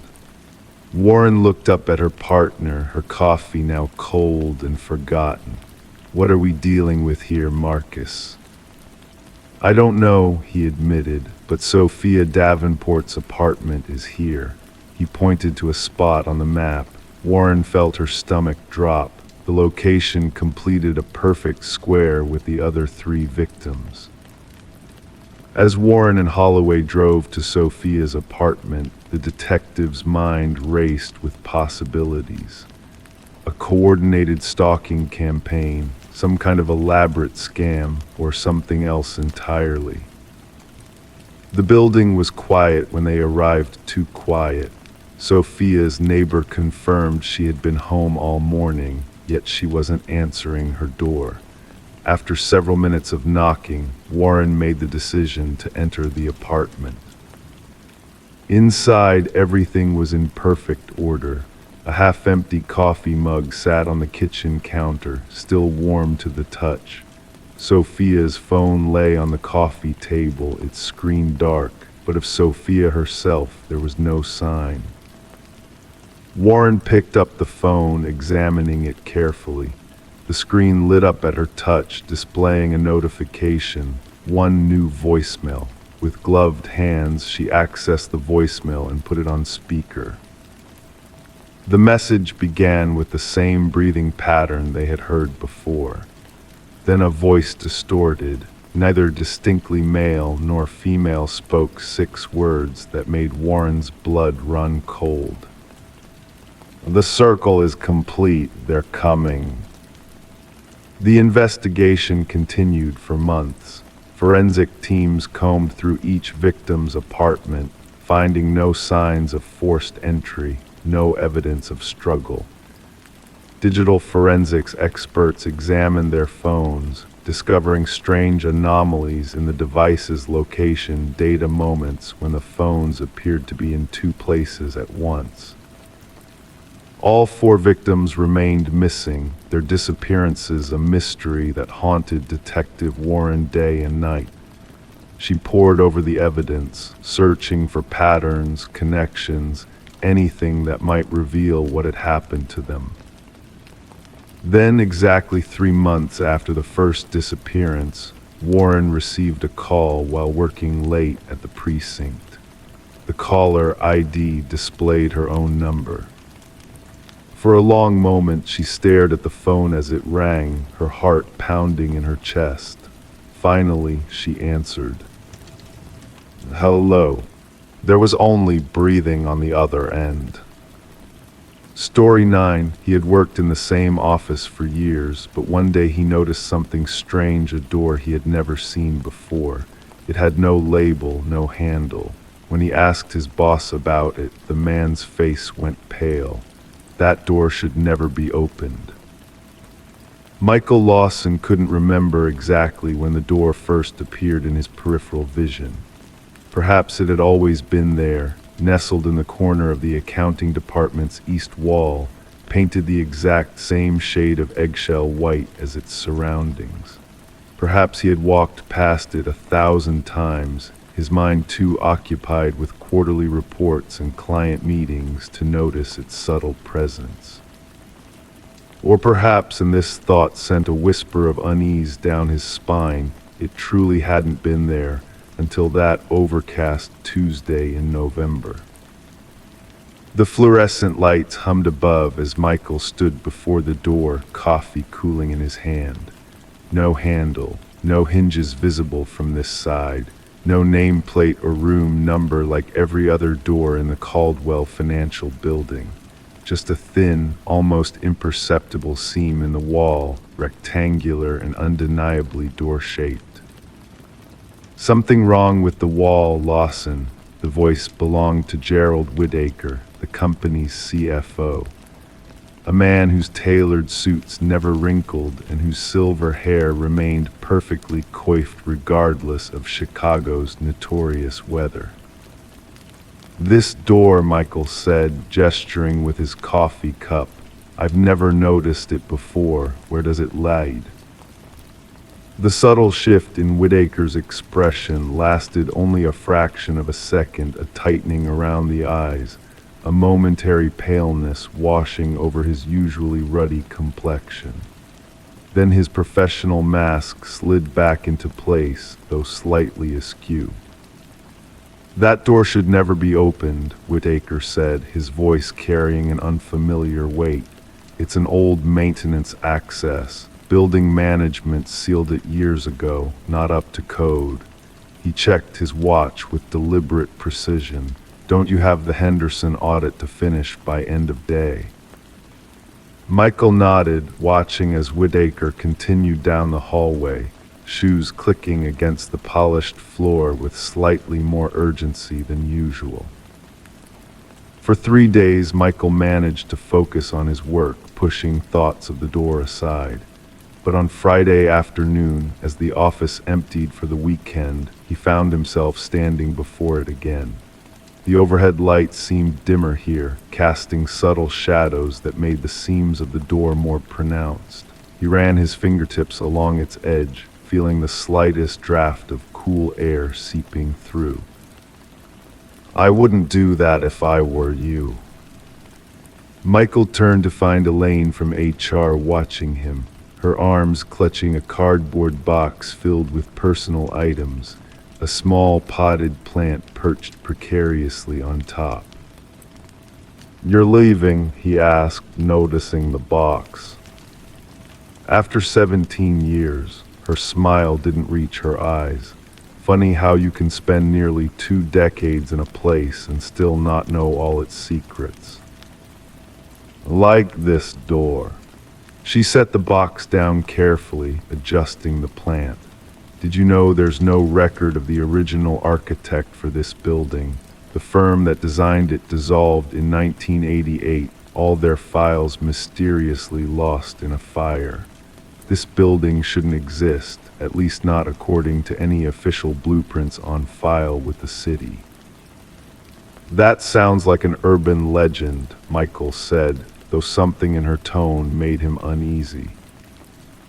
Maybe, Elaine straightened her blazer, but people who get too curious about that door tend to either stop asking questions very suddenly or they transfer to other departments, like Diane Collins back in 2016.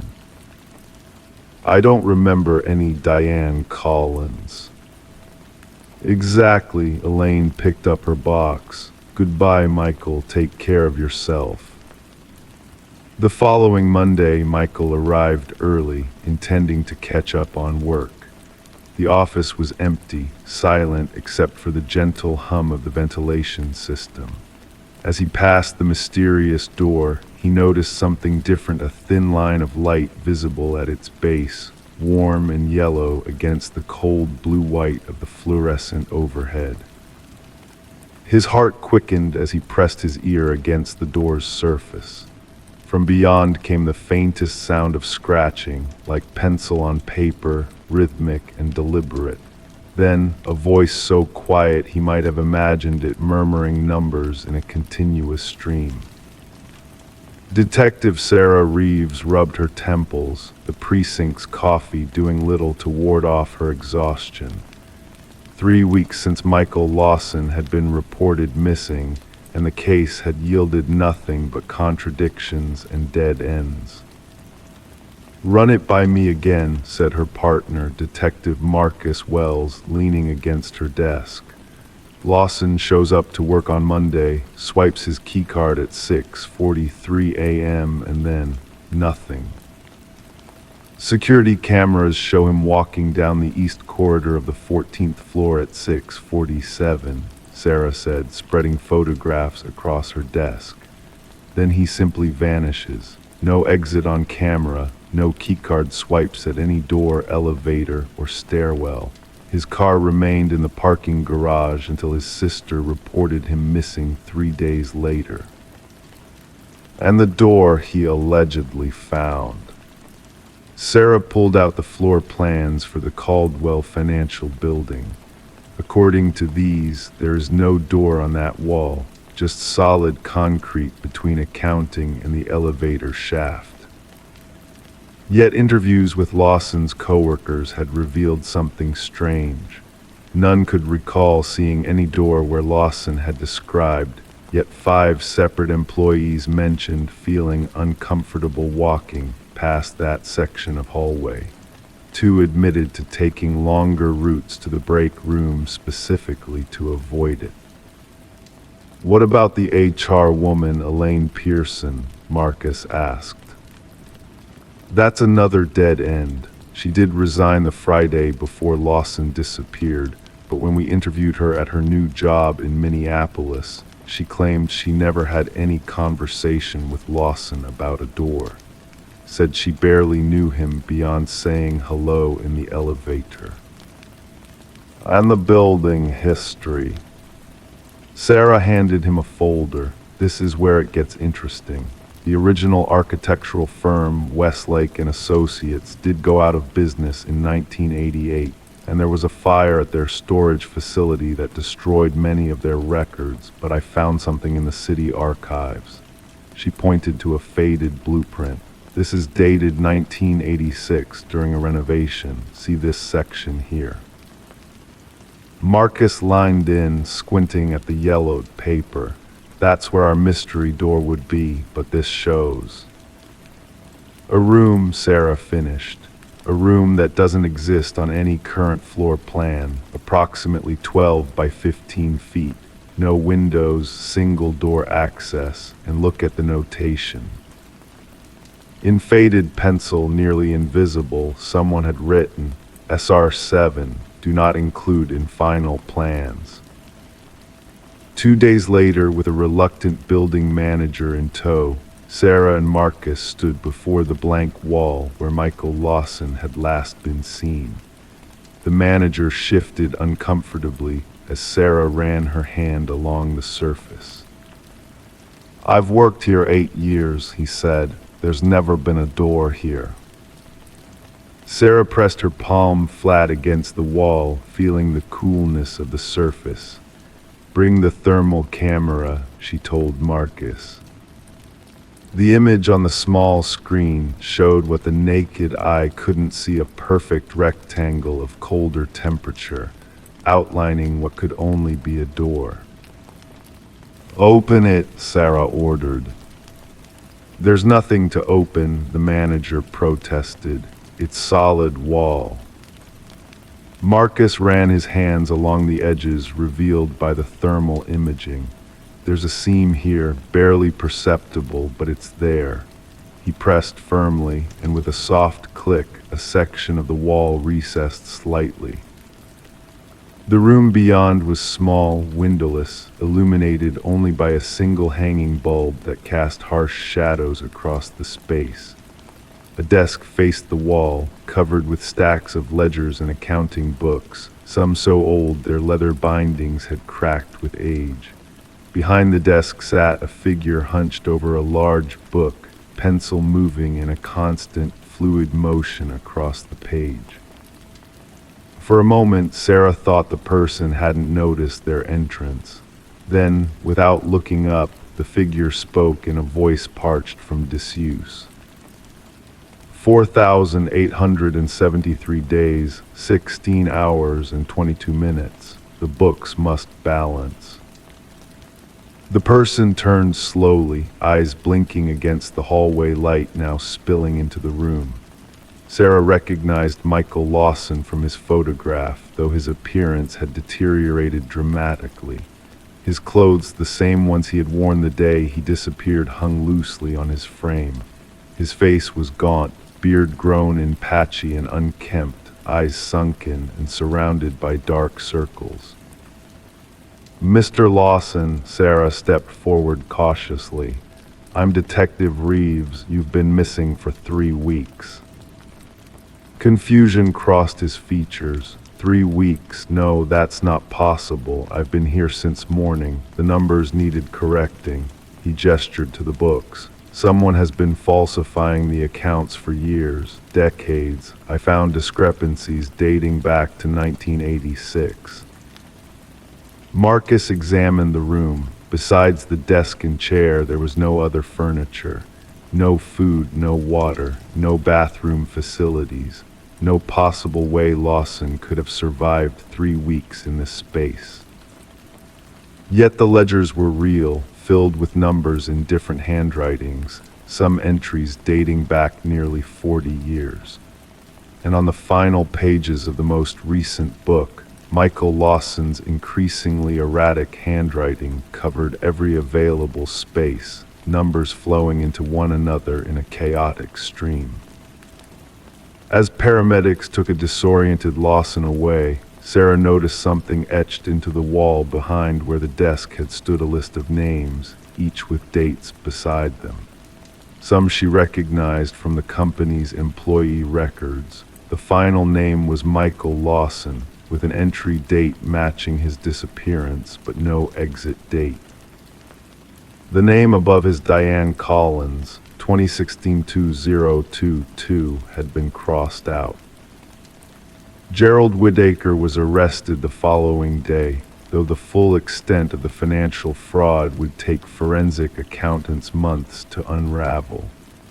The investigation revealed a complex embezzlement scheme spanning decades, with millions siphoned through ghost accounts and manipulated books. But some questions remained unanswered. How had Lawson survived 3 weeks in that room without food or water? Why did he believe only hours had passed? And what had happened to Diane Collins and the others whose names appeared on that wall? The medical examiner who assessed Lawson noted something strange in her report: his physical condition, while showing signs of significant stress, did not match the expected deterioration for someone who had gone 3 weeks without sustenance. His dehydration levels, in particular, suggested no more than a day without water. When asked directly about the room and how he had survived, Lawson's responses became confused and contradictory. "The door found me," he would say. Time moves differently in there. The numbers have to balance. Someone always has to balance the books. 6 months later, the Caldwell Financial building stood vacant, its reputation tainted by scandal. The mysterious room had been demolished during the police investigation. The wall opened up to reveal nothing but ordinary building materials and empty space between floors. Detective Sarah Reeves occasionally drove past the building on her way home, its dark windows reflecting the Chicago skyline. She had requested to keep the case open, convinced there were aspects still unexplained, connections not yet made. Her superiors disagreed, pleased with the fraud convictions and happy to file away the more inexplicable elements of the case.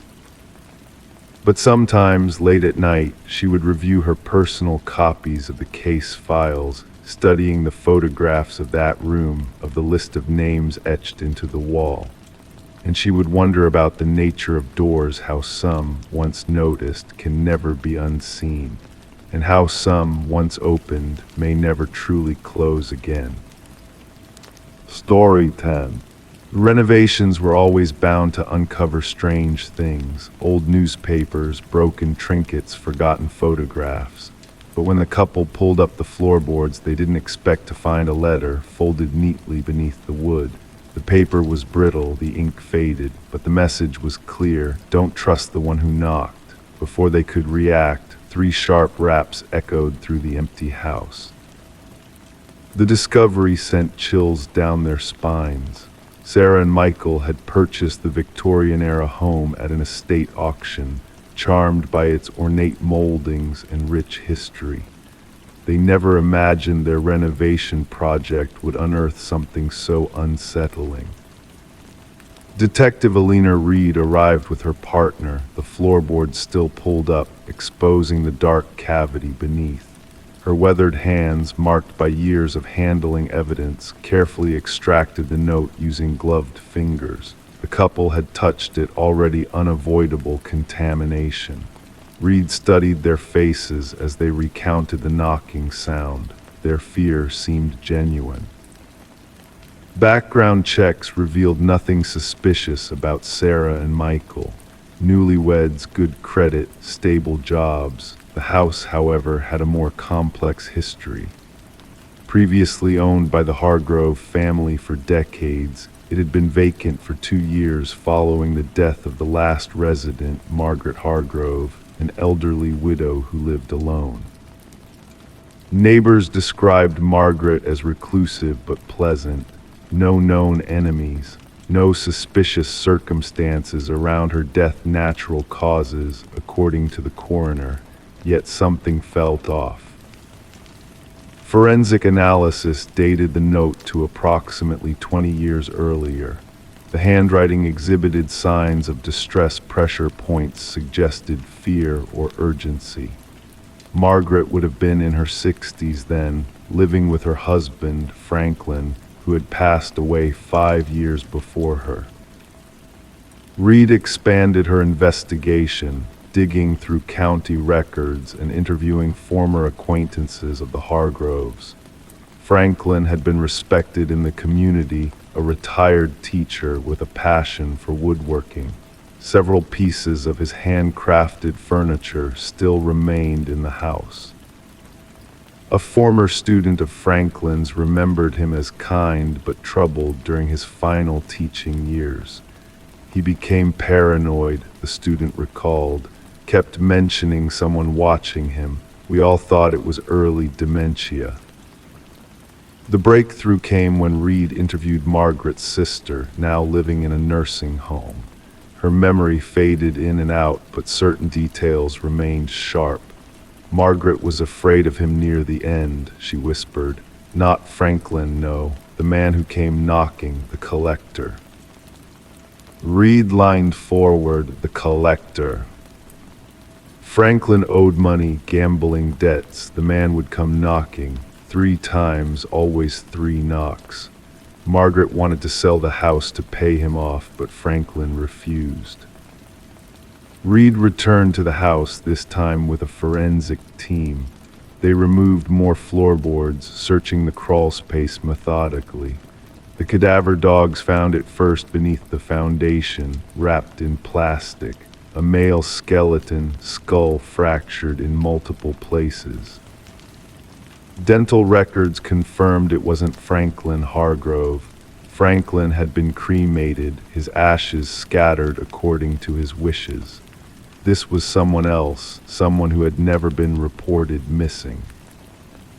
Further excavation revealed more a wallet preserved inside the plastic. The ID inside belonged to Victor Mercer, known to police as a loan shark and collector for an illegal gambling operation. He had vanished 20 years ago without a trace. The case pieced itself together through forensic evidence and Margaret's diaries found hidden in the attic. Franklin had accrued substantial gambling debts. When Mercer came to collect with threats against Margaret, Franklin snapped. The workshop tools became weapons. The crawl space became a tomb. The note became a warning. Margaret had helped clean up, not out of malice, but out of fear and devotion. Her diaries revealed the torment she lived with afterward. I hear the knocking sometimes, even when nobody's there. 3 knocks, always 3. Franklin says it's my imagination.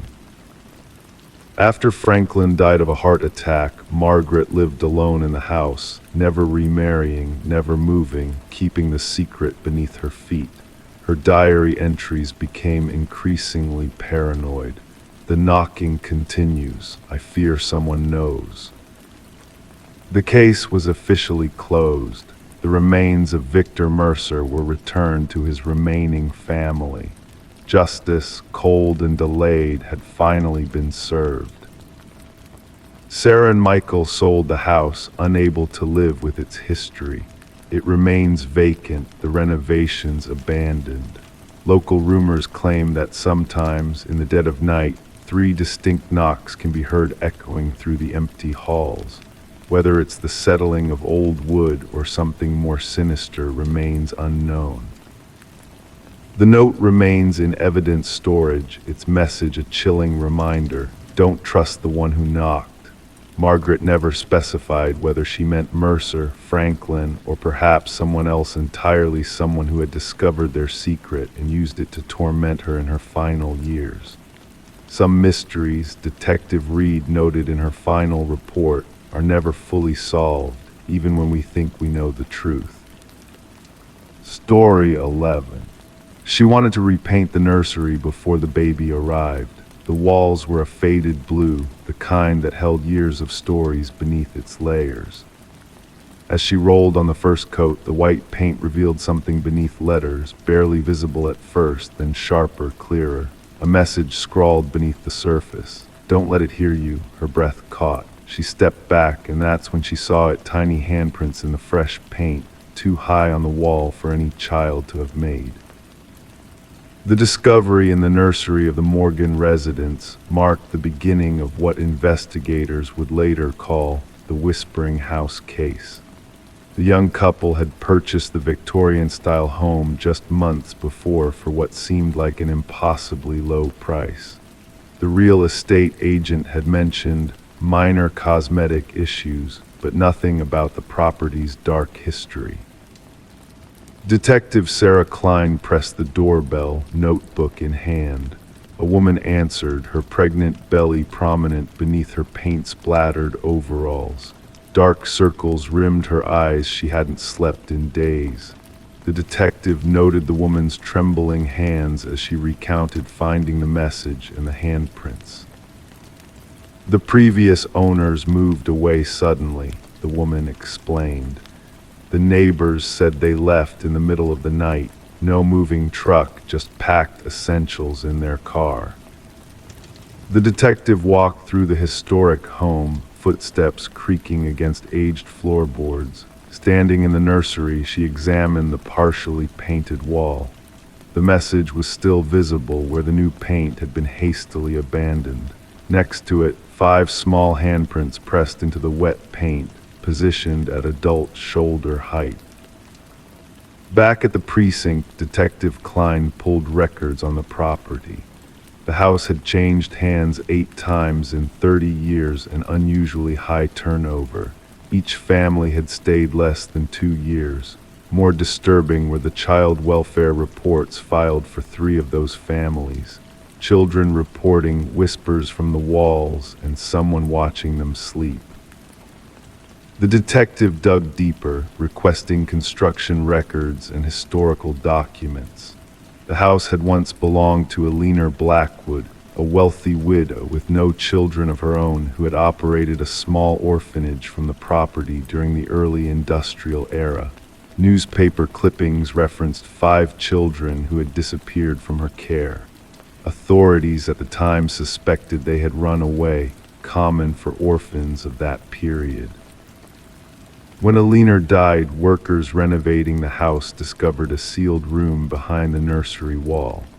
Inside they found children's possessions, small shoes, toys, and clothing, but no remains. The case went cold, filed away in dusty archives.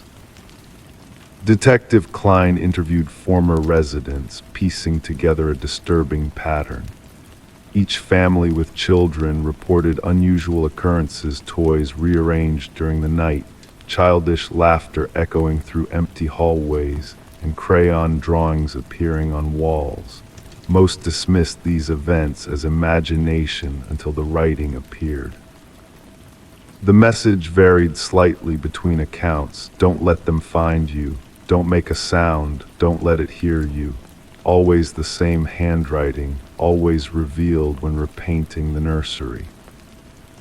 A forensic linguist analyzed photographs of the writing and determined it matched samples from Eleanor Blackwood's journals. More disturbing were the handprints, identical in size and placement across decades, despite different children living in the home. The investigation took a darker turn when the detective convinced the current owners to allow ground-penetrating radar in the basement. The technician pointed to anomalies in the readings, 5 distinct shapes beneath the concrete floor, each approximately child-sized. Workers broke through the concrete, revealing a gruesome confirmation: 5 small sets of remains arranged in a circle. Forensic analysis indicated the children had died during Eleanor's ownership of the house. Each child still wore a small pendant with their name engraved, the 5 orphans who had supposedly run away. The detective ordered luminol sprayed throughout the nursery. In the darkness, handprints glowed on every wall beneath layers of paint, invisible to the naked eye. Hundreds of them at varying heights, as if the children had been trying to climb out. Eleanor's journals, recovered from county archives, revealed her twisted logic. She believed orphaned children possessed special spiritual energy. By sealing them in the hidden room, she thought she could harness their life force to extend her own years. The children had scratched their warnings into the wall with fingernails and bits of metal, hoping future residents would discover their fate. The case closed with the proper burial of the 5 victims. Their names were finally recorded not as runaways but as murder victims. The house stood empty afterward, the pregnant couple refusing to return even to collect their belongings. Detective Klein filed her final report, including photographs of the handprints illuminated by luminol and the message under the paint. She noted that while justice had been served for the original victims, something unexplainable remained in that house, something that continued to reach out through layers of paint and time. The nursery walls were demolished during remediation, but workers reported hearing children's voices whispering from within the debris. Each refused to return after their shift ended. The house was eventually condemned, another cold case file in a dusty cabinet, physical evidence of closure, but spiritual questions that would never be answered.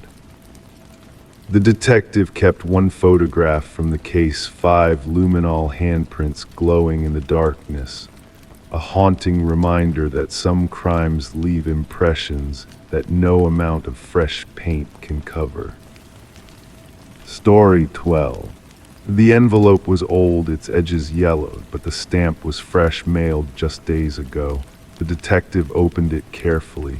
Inside was a single sheet of paper, its message typed in a hurried, uneven font. "I am sorry for what I did." The paper felt damp. The smell of iron clung to it. Only then did they notice the reddish smear along the bottom edge. It wasn't ink. Detective Sarah Morgan placed the letter in an evidence bag, her gloved fingers handling it with practiced precision. The forensics team had already confirmed what she suspected. The reddish stain was human blood, and it matched DNA collected from an unsolved homicide case that had haunted the department for years. The victim had been a young journalist named Rebecca Warren, found in her apartment with multiple stab wounds. Her laptop was missing, her notes scattered across the floor, suggesting the attack might have been connected to a story she was working on. The case had gone cold despite hundreds of interviews and countless hours of investigation. Now this letter had arrived at the police department, addressed simply to Homicide Division. The paper and envelope revealed few fingerprints, only smudges, suggesting the sender had worn gloves. The postmark offered their first real light in months. Morgan assembled her team in the briefing room. The walls were covered with crime scene photos, timelines, and suspect profiles that had led nowhere. She pinned the image of the letter at the center of the board. "This changes everything," she told the room. "Our killer feels remorse." Detective James Chen, who had been partnered with Morgan since the beginning of the case, studied the letter. "Or wants us to think they do," he countered. "The blood could be theatrical, a way to taunt us." The forensics team traced the typewriter's unique impression patterns to a model that hadn't been manufactured in decades. Rare, but not impossible to find. They began contacting antique shops and collectors throughout the region. As the investigation gained momentum, they revisited Rebecca's life. Her editor described her as tenacious, dedicated to exposing corruption. Her latest assignment had involved investigating a wealthy family with connections to local politics. The family patriarch had died recently, leaving behind a contentious will and siblings accusing each other of manipulation. The detectives interviewed Rebecca's boyfriend, Michael Barnes. During their first conversation months ago, he had appeared devastated, providing a solid alibi. Now, with the letter in evidence, they noticed subtle changes in his demeanor, nervous glances, a slight tremble in his hands. Rebecca mentioned someone was following her, he admitted during this new interview. "I thought she was being paranoid because of her investigation. I should have listened." While the detectives pursued this angle, a second letter arrived. The same typewriter, the same blood. This time the message was longer. She knew too much about the family, about the inheritance, about what happened to the old man. "I never meant for it to go that far." The investigation led to the mansion of the deceased patriarch, where they interviewed the eldest son, Richard. His collection of antiques included several vintage typewriters. When asked about them, his explanation seemed rehearsed, too polished. The breakthrough came when the forensics team discovered microscopic fibers on the envelopes that matched custom stationery used exclusively by the family's youngest daughter, Eleanor. Upon questioning, she revealed that Richard had asked to borrow her stationery a month earlier. A search warrant for Richard's home revealed a hidden room containing newspaper clippings about Rebecca, surveillance photos, and a vintage typewriter matching the one used for the letters. The blood analysis confirmed it belonged to Rebecca. What the detectives hadn't anticipated was the connection between Richard and Michael. Bank records showed substantial payments from Richard to Michael in the weeks before Rebecca's murder. When confronted, Michael broke down. She told me she found evidence that Richard had poisoned his father to speed up his inheritance, Michael confessed. I told Richard what she knew. It was just supposed to scare her into dropping the story. I never thought he would kill her. The final piece fell into place when a leaner came forward with a recording. She had secretly captured a conversation between Richard and Michael discussing how to deal with Rebecca. Richard's voice was clear. She needs to be silenced permanently. Richard was arrested while attempting to flee. The prosecution built their case around the letters, the typewriter, the financial transactions, and a leaner's recording. Michael took a plea deal in exchange for his testimony. During the trial, Richard maintained his innocence, claiming Michael had acted alone and was framing him. But the evidence was overwhelming. The jury deliberated for less than a day before returning a guilty verdict. As Richard was led away in handcuffs, Detective Morgan approached Rebecca's parents in the courtroom. No words could bring back their daughter, but the conviction brought a measure of closure. The blood-stained letters remained in evidence storage, a reminder that even the most carefully planned crimes leave traces, and that remorse, whether genuine or tactical, can be the undoing of those who believe they've committed the perfect murder. The case of Rebecca Warren became a landmark example in detective training, teaching new investigators that sometimes the breakthrough doesn't come from high-tech forensics, but from something as simple as an old typewriter and the weight of guilt pressing down on a killer's conscience. Story 13. She never liked going up there, but when the storm caused a leak in the roof, she had no choice. The attic was filled with forgotten things, draped in dust and cobwebs.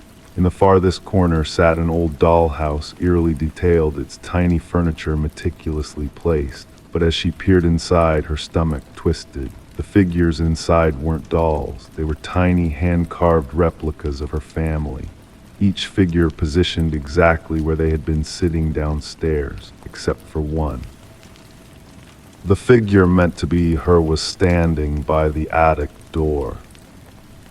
Rebecca Morgan ran her finger across the dollhouse roof, feeling the indentation where the small wooden figure stood. The discovery sent a chill through her body that had nothing to do with the cold draft whistling through the rafters. The dollhouse shouldn't have been there at all. This wasn't her childhood home, but a rental property the family had moved into just weeks earlier. The case began with Rebecca's frantic call to law enforcement. Officers arrived at the suburban residence to find a family in distress, huddled in their living room, refusing to return upstairs. The lead investigator, Detective Sarah Harmon, initially dismissed their concerns as an elaborate prank or perhaps the overactive imagination of a family adjusting to an unfamiliar house. The detail is what struck me, Detective Harmon would later recall during interviews. Each miniature figurine captured something distinct about each family member: the father's receding hairline, the teenage son's hoodie, even the small birthmark on the mother's hand. The investigation shifted when forensic teams discovered fingerprints on the dollhouse that matched none of the family members. More disturbing still were microscopic cameras found embedded in the eyes of each miniature figure, all connected to a sophisticated recording system hidden beneath the dollhouse itself. Analysis of the Morgan family's movements over preceding days revealed an unsettling pattern. The positions of the figures in the dollhouse didn't just match where the family had been sitting that evening, they matched exact positions from different days, suggesting someone had been watching them long enough to learn their habits. We realized we weren't dealing with a simple case of stalking, explained Detective Harmon. The perpetrator demonstrated a level of obsession rarely documented in criminal psychology literature. The investigation uncovered a hidden basement entrance concealed behind a false wall in the pantry.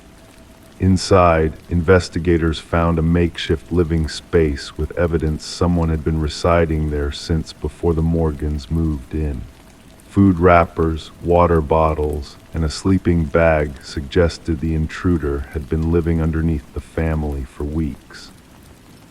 What puzzled investigators most was the absence of forced entry.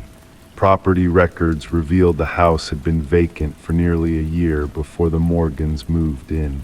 The previous owners, an elderly couple, had both passed away within months of each other. Their son had handled the estate sale and subsequent rental of the property. Interviews with neighbors yielded little information. Most hadn't noticed anything unusual, though one elderly woman mentioned occasionally seeing lights in the house during its vacancy period. I assumed it was the real estate people showing the property, she told investigators. Never occurred to me someone might be living there without permission. The breakthrough came through digital forensics. Examining the surveillance system connected to the miniature cameras, analysts discovered the data was being transmitted to an external server. The IP address led investigators to a small apartment across town. Inside, they found walls covered with photographs of the Morgan family and previous occupants of the house. Journal entries detailed the daily routines of each family member with disturbing precision. The most chilling discovery was a workshop containing dozens of partially completed dollhouses, each representing different homes in the area. The apartment belonged to Martin Wells, the son of the previous homeowners. His financial records showed mounting debt after his parents' deaths. Rather than selling the house outright, he'd created the hidden living space, continuing to live there while collecting rental income from unsuspecting tenants.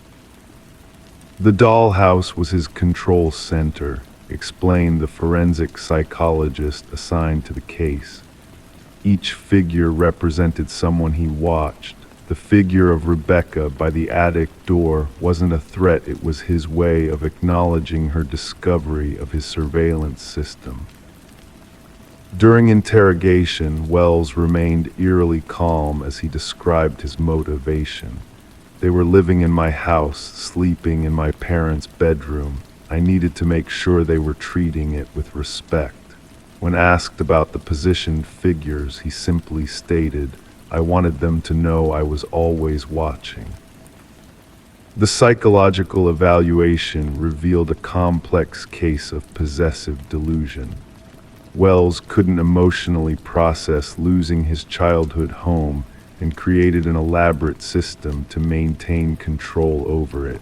The dollhouse had become his way of possessing both the property and its occupants. The Morgan family never returned to the house. Rebecca later recalled the moment that haunted her most wasn't finding the dollhouse, but realizing what it meant. Someone had been watching us all along, measuring our lives, turning us into playthings. The real horror wasn't the dollhouse itself, it was knowing that in his mind, we were just dolls to be positioned and observed. Wells was charged with multiple counts of stalking, invasion of privacy, illegal surveillance, and breaking and entering. The case prompted a review of real estate disclosure laws regarding deaths on properties and the responsibility of agents to ensure homes are properly vacated before new occupants move in. During sentencing, the judge noted the extraordinary violation the Morgan family had endured. You didn't just invade their home, you invaded their sense of safety and autonomy. You observed their most private moments and recreated them for your entertainment. What makes the case particularly disturbing to criminologists is how long Wells might have continued undetected had Rebecca not discovered the dollhouse. Forensic analysis of his journals suggested he had been living secretly within homes for nearly 2 years, moving from one property to another, creating dollhouses of each family under observation. The Morgan family eventually found a new home far away, but Rebecca admitted in victim impact statements that she still checks closets and crawl spaces routinely. She removed all dollhouses and miniatures from their new residence. Some days I still feel like I'm being watched, she said. I wonder if somewhere, someone is still moving a tiny version of me around in a dollhouse I haven't discovered yet. Story 14. The house had been vacant for years. The neighbors said no one had lived there since the young woman went missing. Yet when the new tenants moved in, they found the bedroom locked from the inside. After prying it open, the air was stale, heavy with dust, but something wasn't right. The bed was made, the mirror wiped clean. On the desk, a single candle had melted down to nothing, its wax pooling like frozen tears. And then they saw it, the notebook, open to a page with fresh ink. The last entry was dated the night she disappeared. Detective Morgan read through the notebook's pages while forensic technicians dusted the room for prints. The writing belonged to Elise Winters, aged 26, reported missing by her parents almost 5 years prior. Her handwriting flowed across the pages in neat, precise strokes until the final entry, where the pen had pressed harder, leaving indentations on subsequent blank pages. I know he's watching me tonight, the final entry read. The same car has passed by 3 times. I've called for help, but no one believes me. If something happens, know that it wasn't random. The detective closed the book, slipping it into an evidence bag. The smell of dust and something else, a faint chemical odor, lingered in the room. The landlord stood in the doorway, arms crossed, face pale. I swear we checked every room before listing it for rent, he muttered. That door wasn't locked. Elise had been working as a paralegal for Harriman and Associates, a prestigious law firm handling several high-profile corporate cases. Colleagues described her as meticulous, dedicated, and increasingly withdrawn in the weeks before her disappearance. She started staying late, her supervisor told investigators during a recorded interview. Said she discovered something in the Westridge acquisition files that didn't add up, numbers that were changed, documents that were backdated. The detective studied photographs of Elise auburn hair, serious eyes behind rectangular glasses, always professionally dressed. The woman in the photos seemed too calculated to simply disappear, too organized to leave without a trace. The bedroom yielded few clues, no signs of struggle, no blood, just a perfectly preserved moment in time, as if Elise had stepped out for coffee and intended to return. The candle on the desk was black wax, unscented. Beneath it, heat had warped the wood surface. What did you find? Morgan asked the forensic lead. Multiple fingerprint sets, most degraded with age. The interesting part is what's missing. The doorknob was wiped clean inside and out, same with the window latches. The investigators removed the baseboards, checked behind outlets, and searched for hidden compartments.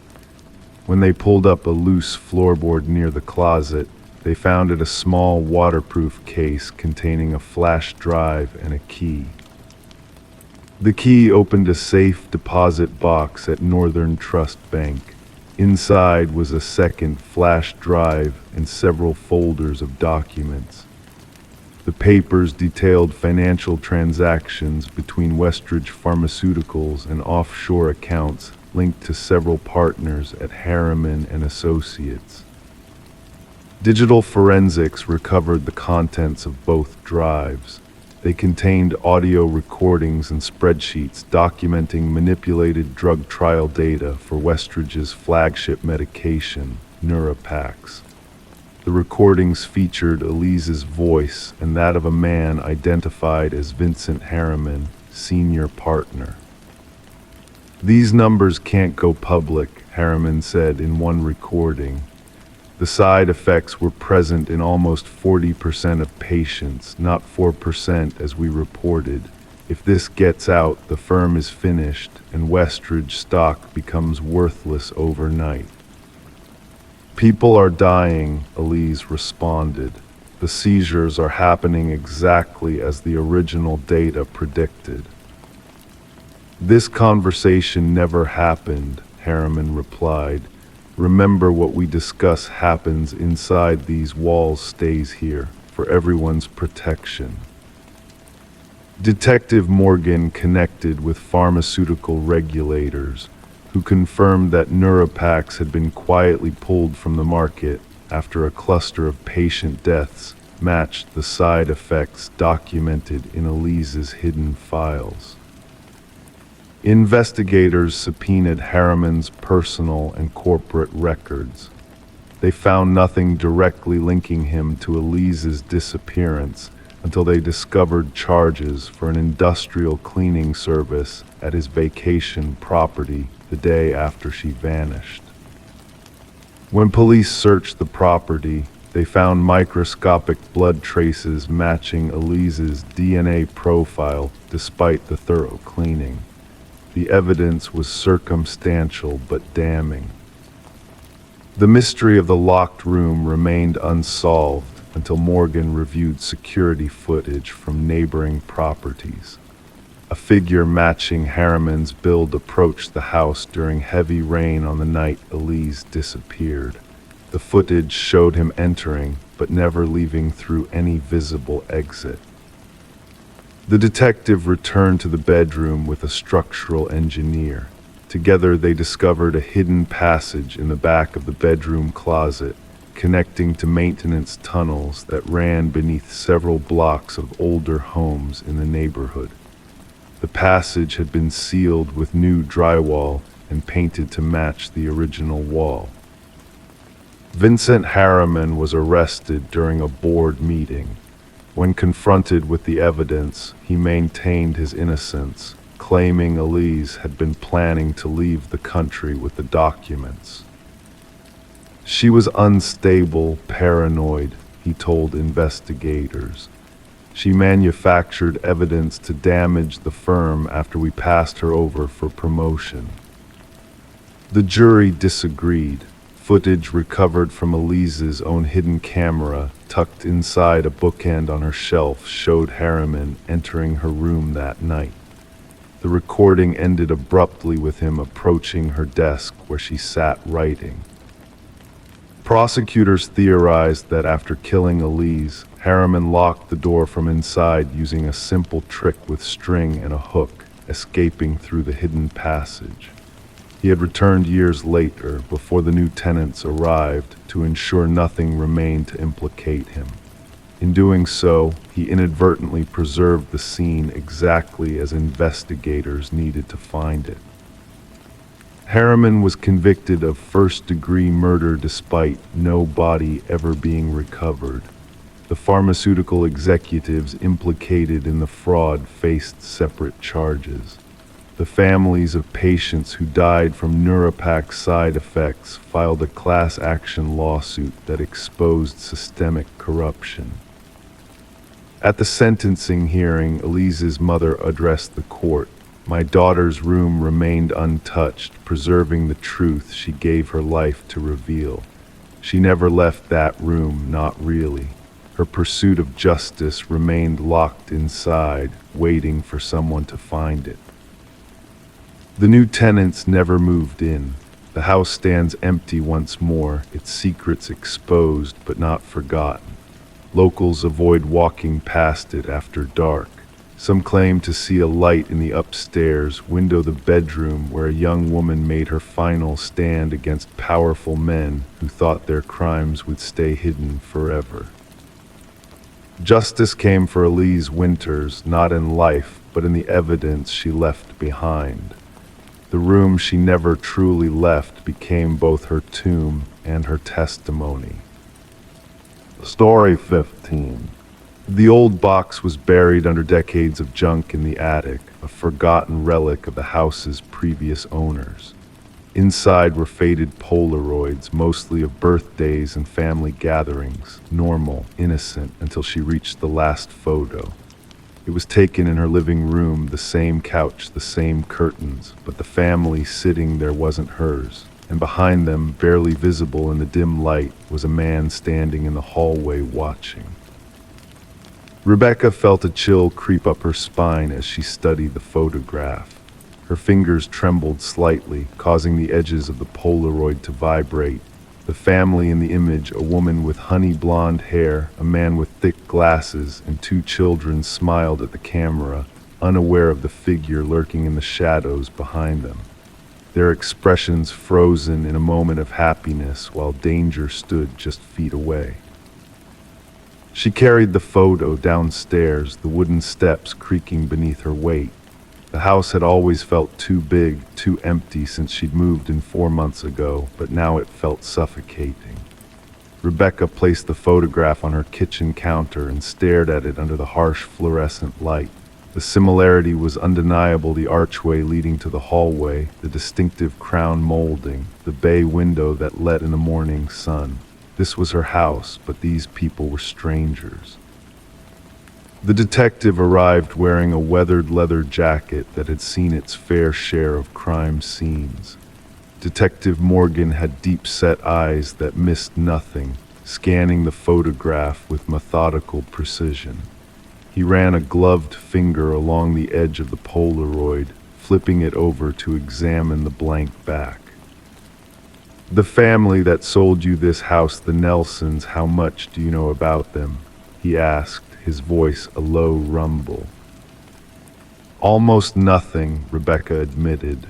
"The sale went through a realtor. They had already moved out of state." Morgan nodded, his expression giving nothing away. "Mind if I take this? Our team might be able to identify the family in the photo."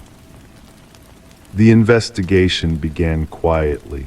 Rebecca learned the Nelsons had purchased the house from a family named Crawford. The Crawfords had lived there for 7 years before moving suddenly. Before them, the Mornos had owned the property for nearly a decade. Detective Morgan worked backwards through property records, interviewing former neighbors and building a timeline of occupants.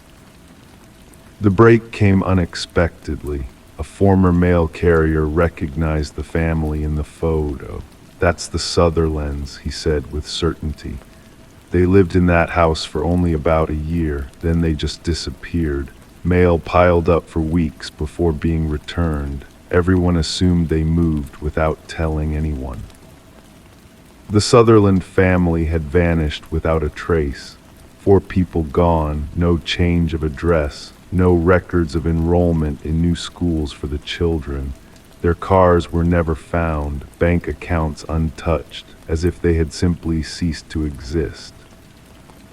Forensic analysis dated the Polaroid to approximately 15 years earlier. The technician pointed to small details in the image: the distinctive pattern of dust particles in the air, the unnatural stillness of the subjects. "This was taken with a timer," she explained. "See how they're all positioned perfectly? Someone set up the camera and then had to rush into position." But if the Sutherlands had set up the camera themselves, who was the figure in the hallway? Enhanced imaging revealed more details about the shadowy presence. Tall, male, wearing what appeared to be dark clothing. His face remained obscured, but his posture suggested he was watching intently. He stood perfectly still, as if he belonged there, as if he had every right to be in that house. Detective Morgan discovered a pattern. Before the Sutherlands, another family had lived in the house for exactly 1 year before disappearing, and before them, another. 5 families over a span of 5 years, all vanishing without explanation, always after exactly 1 year of residency. Rebecca had been in the house for 4 months. The investigation uncovered building records from decades earlier. The house had been built by a renowned architect with a sterling reputation, but the project manager had disappeared near completion. His replacement, a man named Samuel Whitfield, had finished the job. Police archives contained a single photograph of Whitfield, a tall, slender man with hollow cheeks and penetrating eyes. When digitally aged and compared to the figure in the Polaroid, the match was undeniable. But Samuel Whitfield had reportedly died in a construction accident shortly after the house was completed. His body was never recovered from the collapsed foundation of another building site. The basement became the focus of the investigation. Ground-penetrating radar revealed anomalies beneath the concrete floor, inconsistencies in density that shouldn't have been there. When the jackhammers broke through the surface, the smell hit them first. Beneath layers of concrete and soil, they found them. Not just the Sutherlands, all of them. Every missing family, perfectly preserved in the cool, dry earth. Among their possessions was a camera. The same camera that had taken the Polaroid found in the attic, and dozens more photographs, each showing a different family, smiling, unaware of the figure watching from the shadows. The house was sealed off as a crime scene. Rebecca would never return. As investigators cataloged evidence, they discovered a crawl space in the attic, hidden behind a false wall. Inside was a small cot, photography equipment, and a journal filled with meticulous observations of the families who had lived there. The final entry was dated just 3 days earlier. "The new one is different. She found my photograph too soon. I'll need to accelerate my timeline."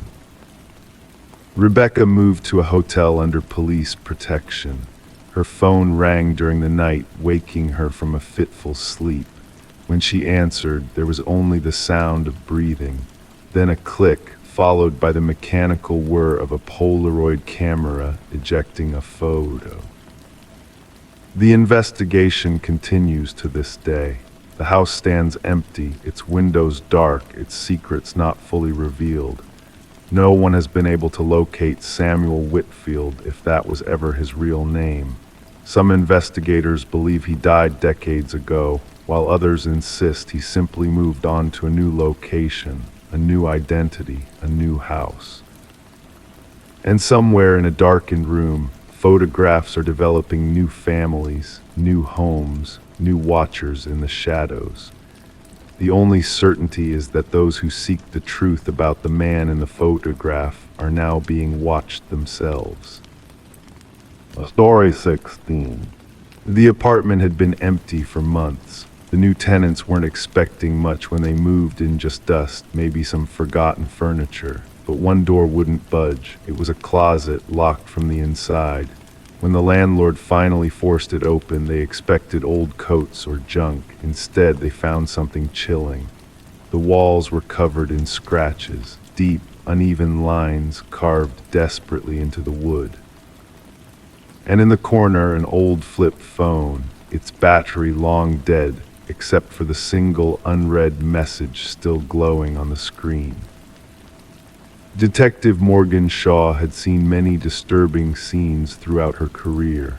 This one, however, made the hairs on her neck stand up, not because of any blood or obvious signs of violence, but because of what those scratch marks implied. Someone had been trapped inside that small space, fighting, desperate. "We need forensics here now," she said to her partner, Officer Reed, who was already photographing the scratches, "and get me the previous tenant records."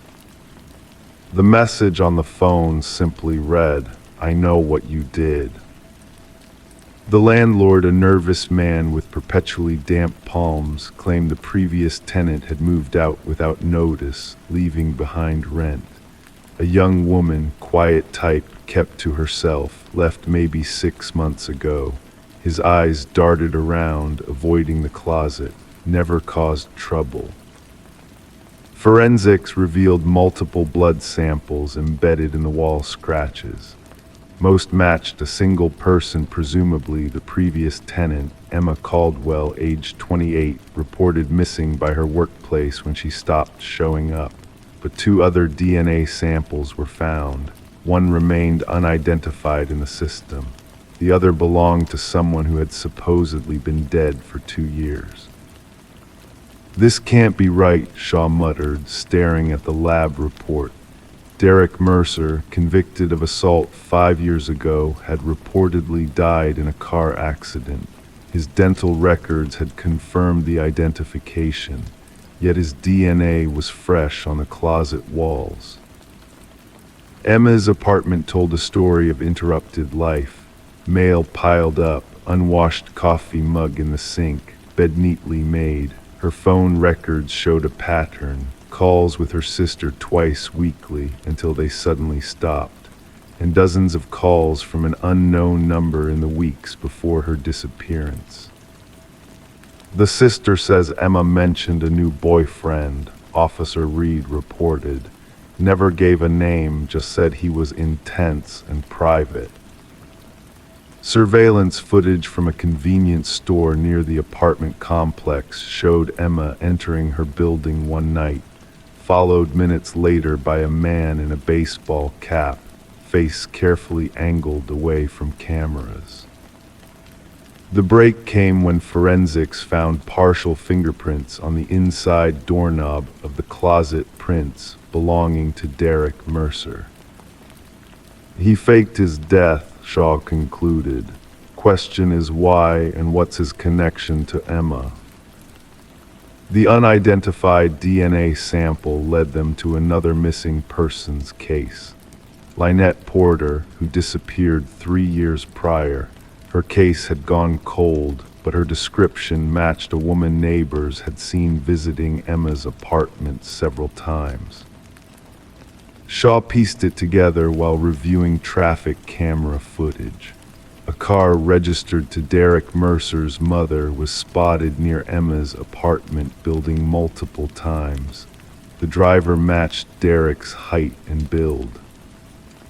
The investigation led to a remote property owned by Mercer's family.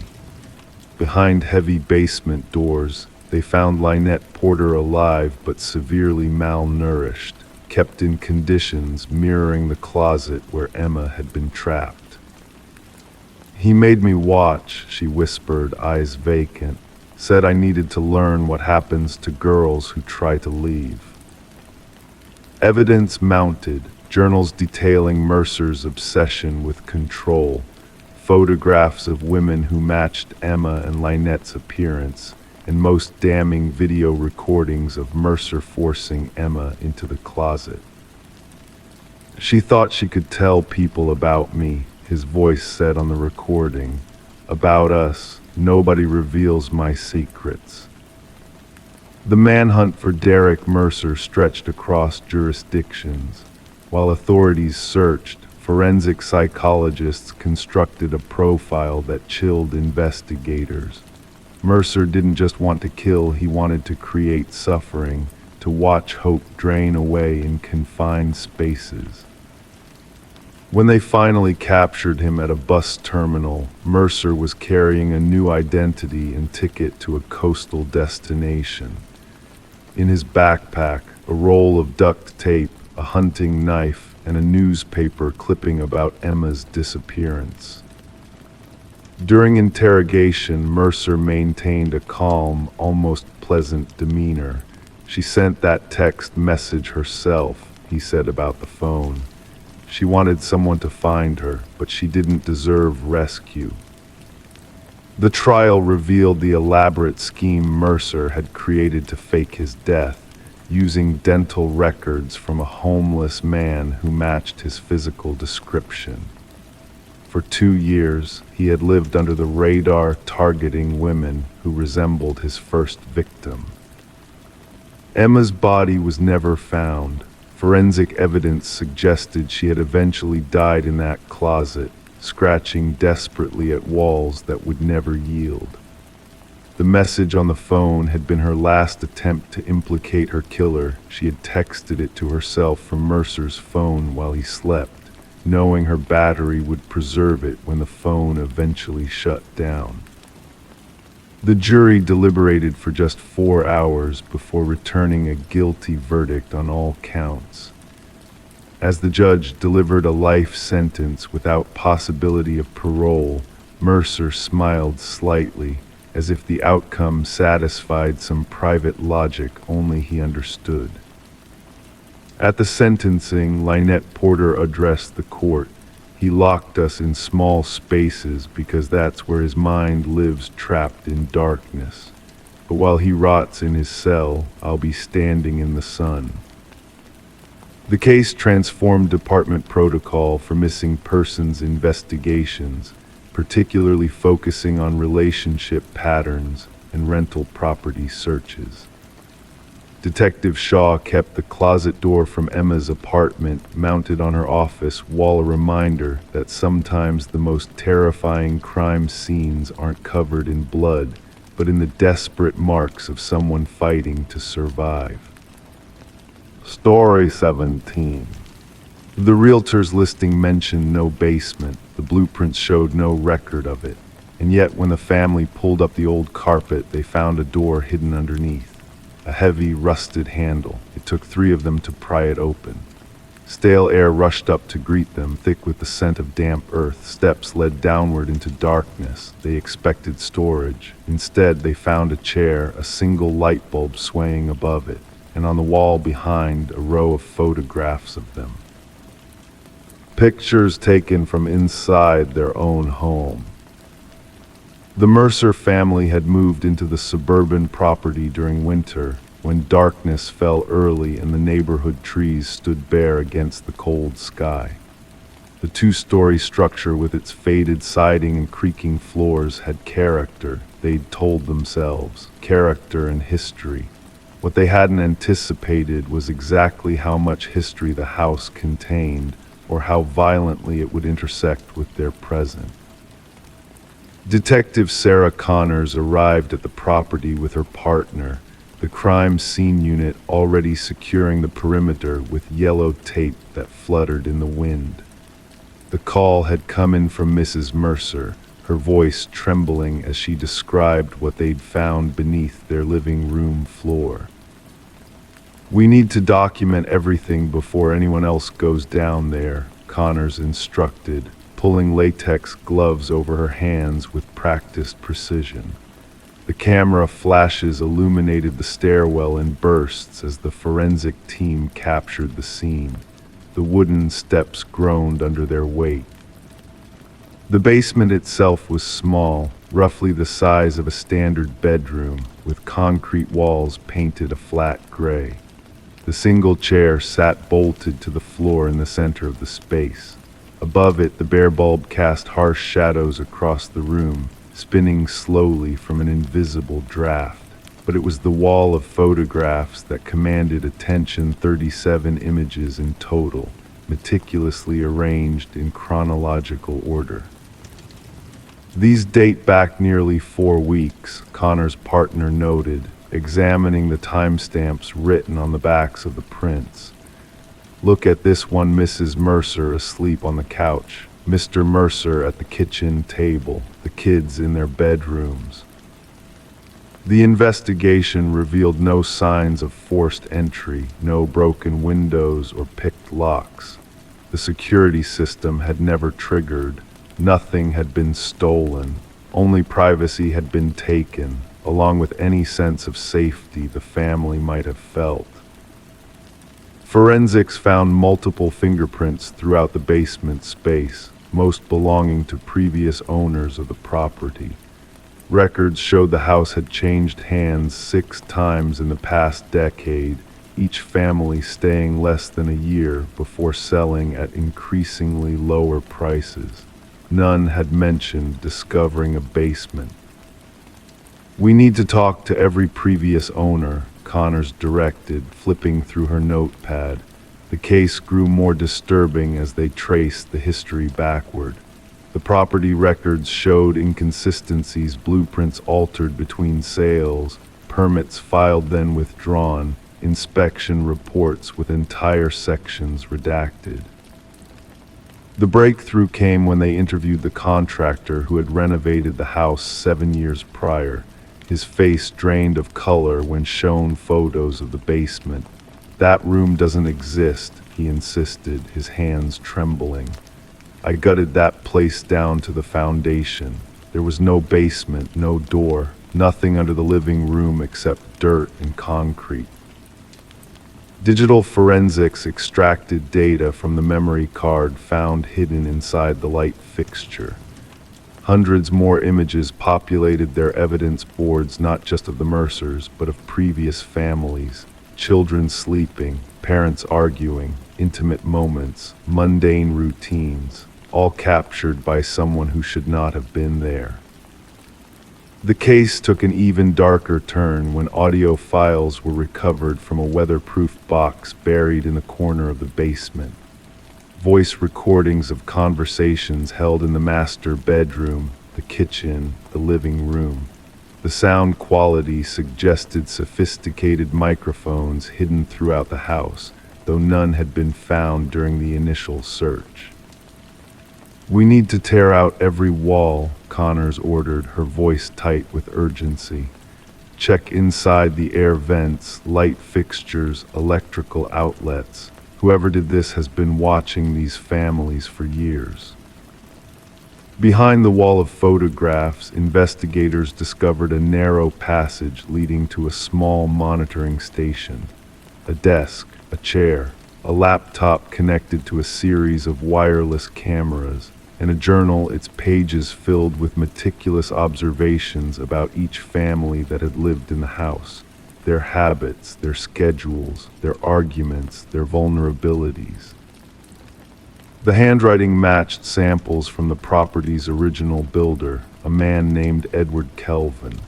Records indicated he had died during construction of the house, a detail that became increasingly suspect as the investigation progressed. No death certificate had ever been filed, no funeral arrangements made. Edward Kelvin had simply vanished from public records. The final entries in the journal became increasingly erratic. Phrases like "they never looked down" and "they never see me" appeared repeatedly. The last page contained a single sentence: "The next family arrives tomorrow." Fingerprint analysis confirmed what detectives had begun to suspect: Edward Kelvin had never left the house he built. He had simply retreated into its hidden spaces, creating a labyrinth of observation points from which he could watch the families who believed they lived alone. The manhunt lasted 3 days. They found him curled inside a crawlspace between the second-floor bedrooms, his body thin and wiry, adapted to moving through the narrow passages he had built within the walls. His eyes blinked against the flashlight beams, unaccustomed to direct light. During questioning, Kelvin spoke of the families as if they were characters in his private theater.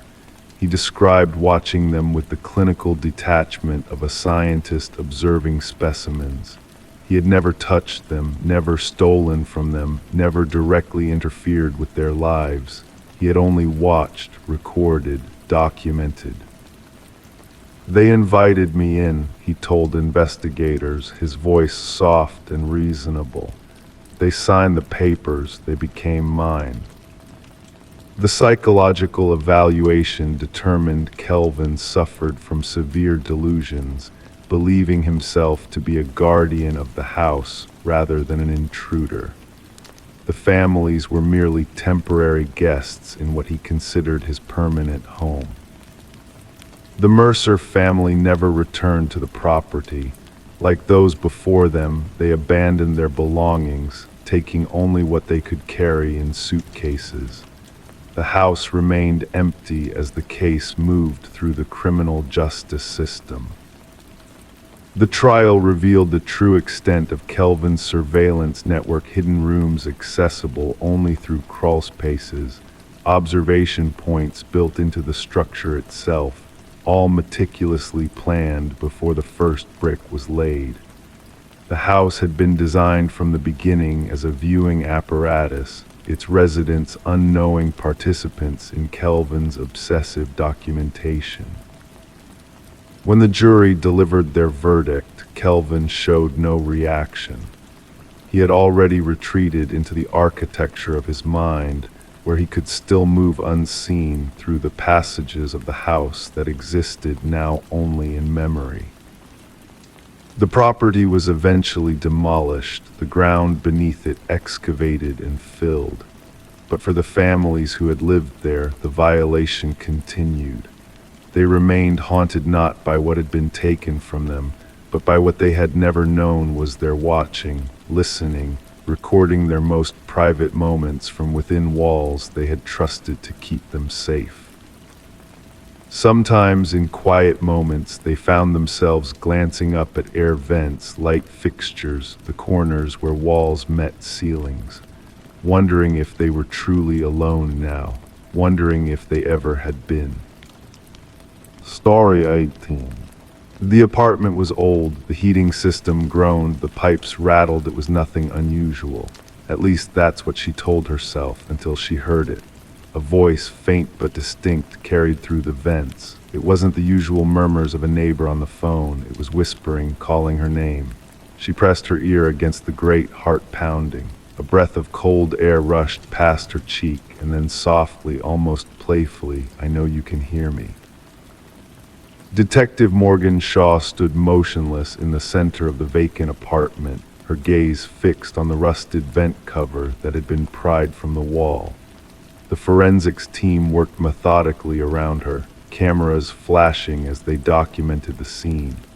The victim, Alina Reeves, had been missing for 7 days before the building manager noticed the smell. What they found inside the ventilation system defied explanation. "She reported hearing voices through the vents," said Officer Patel, reading from his notepad. "Building management dismissed her concerns, said the old heating system made strange noises." Shaw knelt beside the vent, noting the scratch marks around its edges. "These weren't made by tools," she murmured. The gouges in the metal were deep, frantic fingernails desperately trying to remove the cover from the inside. The victim had been popular, well-liked, a kindergarten teacher with a warm smile and a collection of houseplants that still thrived on her windowsill. Her students had made her cards when she didn't show up for work. Her sister had filed the missing persons report. She became paranoid in the weeks before her disappearance, the sister had explained during her interview.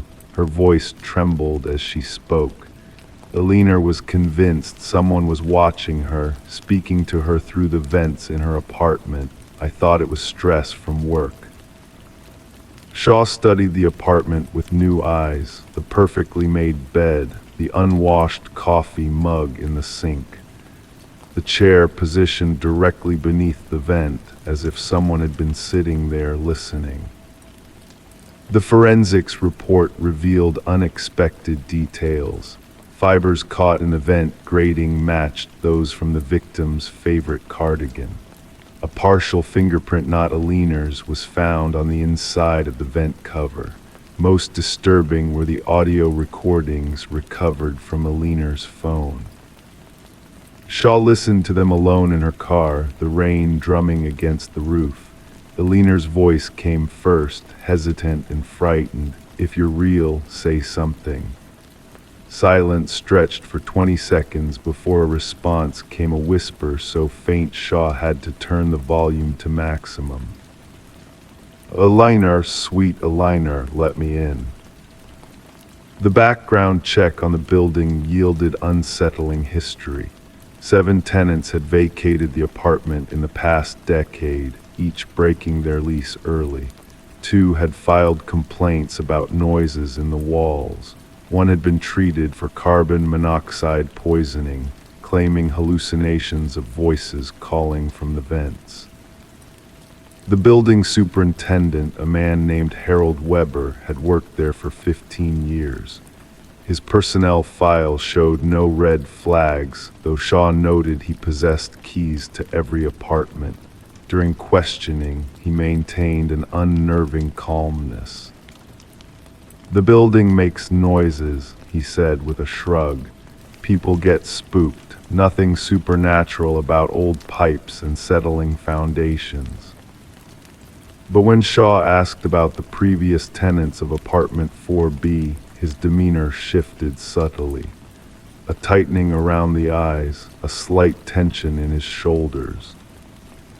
"I don't keep track of everyone who comes and goes," he replied, eyes fixed on a point beyond her shoulder. The investigation took an unexpected turn when forensics discovered a hidden access panel in Aliner's bathroom, concealed behind a loose tile. It connected to a narrow maintenance passage that ran between the walls, providing access to the ventilation system throughout the building. Inside this passage, they found a collection of items: a flashlight, a water bottle, food wrappers. Someone had been living within the walls, watching, listening, whispering. Shaw ordered a search of Weber's apartment. It was immaculate, almost sterile in its tidiness. Nothing out of place, nothing personal, until they checked his computer. The files were organized by apartment numbers. Inside folder 4B were hundreds of audio recordings, conversations, phone calls, the sound of Aliner singing in the shower, pictures taken through vents and tiny holes drilled in walls. A digital journal documented his relationship with her. "She hears me now," one entry read. "She listens for me, waits for me. Soon I will invite her into the walls with me." The most damning evidence came from a small storage unit rented under Weber's name. Inside, they discovered artifacts from previous tenants, jewelry, photographs, clothing preserved like trophies, a shrine to his connections with the people he watched. Weber was arrested trying to board a bus in the dead of night. He offered no resistance, only smiled serenely as the handcuffs closed around his wrists. "They all hear me eventually," he told Shaw during interrogation. "The building speaks to them through me." The coroner determined Aliner had been alive when she entered the ventilation system, likely coaxed in through the hidden passage. Sedative traces in her system suggested she was drugged. She had become disoriented in the maze of metal ducts, her oxygen depleting as she crawled deeper into the building's lungs, following the whispers that promised safety ahead. The families of former tenants came forward after the arrest. Some reported missing items. Others described loved ones who had become anxious, paranoid, convinced they were being watched. A pattern emerged spanning years, a predator hiding within the walls, selecting his victims, studying them, speaking to them through the vents until the whispers became their reality. At trial, Weber maintained an eerie composure. His attorney pursued an insanity defense, presenting psychological evaluations describing delusions of symbiosis with the building. The prosecution countered with evidence of meticulous planning, the modified vents, the carefully maintained passages, the detailed records of his victims' habits. The jury deliberated for just 4 hours before returning their verdict, guilty on all counts. As Weber was led from the courtroom, he turned to Shaw with a smile that never reached his eyes. "They'll still hear me," he said. "The building remembers, the whispers never stop." The apartment building stands vacant now. Despite renovations, new owners, fresh paint, no one stays long. Residents report strange sounds from the vents, whispers in the walls, cold drafts that carry voices. The heating system groans, the pipes rattle, it's nothing unusual. At least that's what they tell themselves. Story 19. The costume shop was closing down, selling off old inventory. A woman picked up a mask from a dusty shelf, its features delicate but unsettlingly lifelike. The cashier hesitated when she placed it on the counter. "That's not ours," he muttered. Confused, she checked the tag. There wasn't one. Shrugging, she took it home. That night she woke up to a soft sound, a whisper of fabric shifting. The mask was no longer on the dresser where she had left it. It was sitting on her nightstand, facing her. The woman, Catherine Reed, was found by her neighbor. The front door stood ajar, morning light spilling across the threshold into the otherwise dark home. The neighbor had come to return a borrowed book, but instead discovered a scene that would haunt investigators for years. Catherine lay motionless on her bedroom floor, the mask nowhere to be found. Detective Morgan arrived as forensics photographed the scene. The shutters clicked rhythmically against the backdrop of hushed voices. No signs of forced entry, an officer noted, writing in his notepad. The detective nodded, gaze traveling across the room, taking in details others might miss. A single drawer partially open, a water glass on the nightstand, lipstick on the rim. Everything seemed ordinary except for the woman who would never wake again. The medical examiner bent over the body, face grave. Cause of death unclear at first inspection. No visible wounds, no signs of struggle. He pointed to her face. Noticed the expression terror frozen in her features. The detective crouched for a closer look. "Something scared her to death," she whispered. Catherine had lived a quiet life as an art appraiser. Colleagues described her as meticulous, passionate about authenticity. She could spot a forgery from across the room, her boss said during questioning. She had an eye for details that weren't right. The detective wondered if that talent had somehow led to her demise. Security footage from the costume shop revealed something odd. The cashier seemed genuinely confused by the mask. He called the owner over, who shook his head firmly. The audio was poor, but lip-reading experts later confirmed his words. "We never carried anything like this." The detective visited the shop, now emptied of merchandise. The owner wrung his hands nervously. "That mask appeared during our clearance sale. Nobody knows where it came from. It wasn't in our inventory."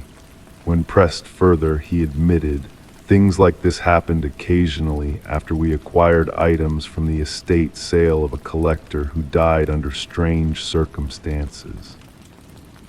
A breakthrough came when forensics discovered microscopic fibers embedded in Catherine's fingertips. She was clutching at something, the lab technician explained. "These fibers are unusual, not modern synthetic material. They appear to be a mix of human hair and an unidentified organic substance we can't match to any database." The investigation led to records of similar deaths spanning back decades. Each victim had acquired an unusual mask shortly before their death. Each was found with an expression of pure terror. Each case remained unsolved. A retired detective who had worked on one such case agreed to meet.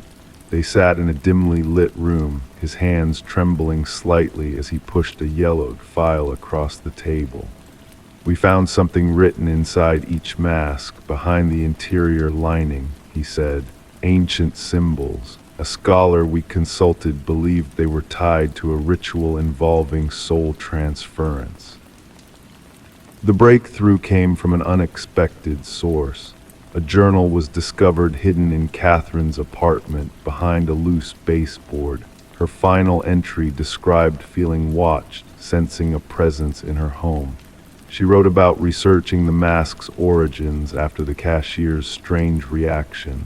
Her investigation had led her to connect it with a series of mysterious deaths. "The mask moves," she had written in increasingly frantic handwriting. "It watches me when I sleep. I found markings inside it, symbols matching those from unsolved cases. The collector who owned these masks died the same way. Each mask claims a life before moving on. The entity needs a new host when the mask finds its way to someone who recognizes what it truly is." The detective assembled the evidence, the strange fibers, Catherine's research, the pattern of similar deaths. The medical examiner finally determined the cause of death: cardiac arrest brought on by extreme fear. What could terrify someone so thoroughly their heart simply stopped? The case took an even more disturbing turn when surveillance footage from a neighboring house captured something the investigators had missed. A figure leaving Catherine's home in the dark, wearing what appeared to be a mask, moving with Catherine's distinctive gait, but somehow wrong, mechanical, as if someone were wearing her movements like an ill-fitting costume. The detective issued an alert for the missing mask, but it never resurfaced, not until 6 months later, when reports came of a peculiar mask appearing in a vintage shop across the country. By the time investigators arrived, it had already been sold. The buyer's name was not recorded. The case remains officially unsolved. The detective keeps Catherine's journal in her desk drawer, a reminder of a truth too strange for official reports. Sometimes at night, she wakes with a start, feeling watched. She checks her windows and doors, secures the locks, and tries not to think about the mask that might one day find its way to someone else who can see what it truly is: a vessel waiting to be filled, moving from victim to victim in an endless cycle that began centuries ago and continues still. The mask is out there waiting to be found again. And when it is, another person will wake to the soft sound of movement in the dark, to find it has crept closer while they slept, empty eye holes fixed upon them, hungry for what lives behind their eyes. Story 20. The old library was set to be demolished. The workers were nearly done when one of them stumbled upon a hidden latch in the bookshelf. With a soft click, the entire case swung open, revealing a narrow passage leading to a hidden room. The air inside was thick, untouched for decades. There was no furniture, just a chair in the center, bolted to the floor. And on the wall, scratched over and over, the same phrase repeated: "I am still here." The construction foreman radioed for the police. What began as a routine demolition quickly transformed into something far more sinister.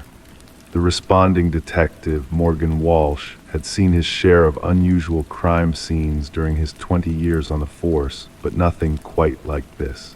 He stood in the doorway, flashlight beam cutting through the darkness, illuminating the disturbing message that covered the walls. "Secure the scene," Walsh instructed the officers, his voice echoing in the confined space. "No one touches anything until forensics arrives." The history of the building painted an intriguing background. The library had been privately owned by the Harrington family, prominent figures in the community who had donated the building to the public, after the unexplained disappearance of their daughter, Rebecca. She had vanished during her final year of college, leaving behind no trace except her abandoned car found near the woods. The case had gone cold despite extensive searches and interviews. The prevailing theory suggested she had run away to start a new life, though her family never accepted this explanation. They had insisted something more sinister had occurred. As forensic technicians carefully examined the hidden room, they discovered hair and fiber samples embedded in the chair. The scratches on the wall contained minute traces of blood and skin cells under the layers of dust. Initial testing indicated the biological material was consistent with a young female. The chair was designed to restrain someone, the forensic analyst noted, pointing to the bolt holes and weathered leather straps still attached to the arms. Whoever was kept here struggled intensely. Walsh assembled a team to dive into the Harrington family history. Something about the timing of the library donation nagged at him.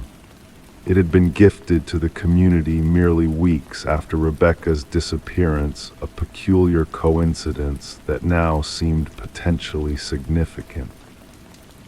Further investigation revealed another disturbing detail. The bookshelf concealing the hidden room had been installed by a contractor who had worked exclusively for Maxwell Harrington, Rebecca's uncle and the family patriarch.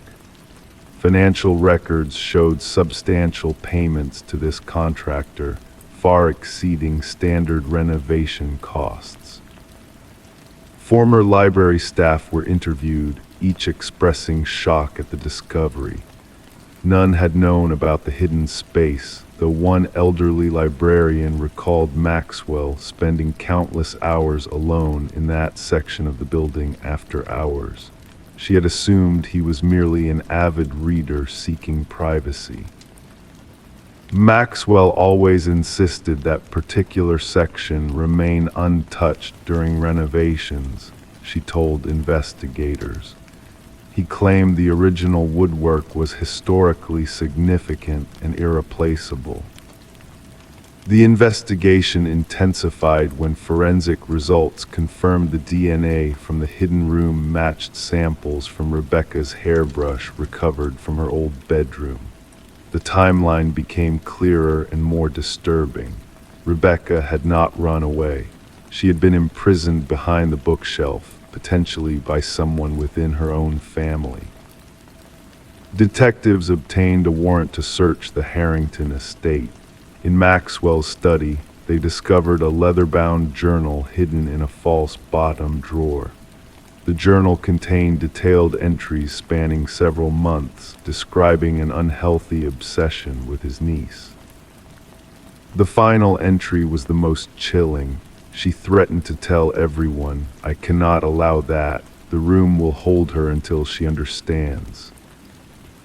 Investigators tracked down Maxwell, now living in a coastal retirement community. During questioning, he maintained his composure initially, dismissing the hidden room as an architectural curiosity he knew nothing about. But when presented with the journal and DNA evidence, his fa-ide crumbled. She was going to ruin everything, he finally admitted, his voice flat and emotionless. Rebecca discovered financial documents proving I had been embezzling from the family foundation for years. The family name meant everything. I couldn't let her destroy it. The confession painted a horrific picture. Maxwell had lured Rebecca to the library, subdued her, and imprisoned her in the hidden room. He had planned to keep her there until she agreed to silence, but something went wrong. During one of his visits, Rebecca had attempted to escape. In the struggle that followed, he had killed her. "I panicked," Maxwell stated during his recorded confession. "I buried her beneath the floorboards of the room and sealed it shut. Then I donated the building to ensure no one would ever renovate that section." Ground-penetrating radar confirmed the presence of human remains beneath the floor of the hidden room. Excavation revealed Rebecca's skeletal remains, still wearing the silver bracelet her parents had given her for her 20th birthday. The Harrington family attended Maxwell's sentencing, watching in somber silence as justice was finally delivered. Rebecca's mother clutched her daughter's recovered bracelet, the only piece of her they could bury properly after all these years. The library demolition was halted indefinitely as it became a site for mourning and reflection. Community members left flowers at the entrance, honoring a life cut short and a truth that had waited patiently behind a bookshelf to be discovered. In a sad twist of irony, it was Rebecca who had the final word. Her message, "I am still here," scratched desperately on the walls, had indeed ensured she would never be forgotten, and that justice, however delayed, would eventually find its way to the light. Story 21. It arrived in the mail, wrapped in a plain envelope with no return address, a single brass key worn with time. The homeowner didn't recognize it, but something about it felt familiar. When she slid it into every lock she owned, nothing turned. It wasn't hers. But when she placed it on the coffee table, the old grandfather clock in the hallway let out a single, hollow chime despite having been broken for years. Sarah Miller reported the strange occurrence to authorities after finding the mysterious key. What seemed like an odd mishap soon unraveled into one of the most disturbing criminal investigations the quiet suburban neighborhood had ever witnessed. The responding officer initially dismissed her concerns. A key in the mail, perhaps a mistake, he suggested. But Sarah insisted something felt wrong. The officer reluctantly took the key as evidence, mostly to appease her, placing it in a small evidence bag that would later become central to a sprawling investigation. Detective Robert Harmon received the case file during the morning briefing. A veteran investigator with the Special Victims Unit, he had developed an intuition for cases that would evolve beyond their seemingly innocuous beginnings. The brass key sat on his desk, unremarkable yet somehow unsettling. Background checks revealed Sarah had no criminal history. A retired high school English teacher, widowed, with 2 adult children living across the country. Nothing suspicious in her financial records, phone logs, or social media. She appeared to be exactly what she claimed, an innocent recipient of something strange. The forensic team found no fingerprints on the key besides Sarah's. The envelope yielded nothing except a generic postmark from the regional distribution center. No DNA, no trace evidence. The key itself was a standard Schlage, available at any hardware store, though well-worn and at least several years old. The breakthrough came unexpectedly when Detective Harmon decided to run the key's unique bidding pattern through the department database. A cold case from 7 years prior had documented an identical key pattern belonging to a storage unit where investigators had found blood-stained carpet, cutting tools, and photographs of unidentified women. The original investigation had stalled without sufficient evidence to identify a suspect. Harmon pulled the dusty case files. The detective who had worked the case had since retired. The storage unit had been rented under a false identity, paid in cash. Surveillance footage had long been overwritten. The evidence collected had yielded partial DNA samples, but no matches in any criminal database. The photographs recovered from the storage unit showed 5 different women, all appearing unconscious.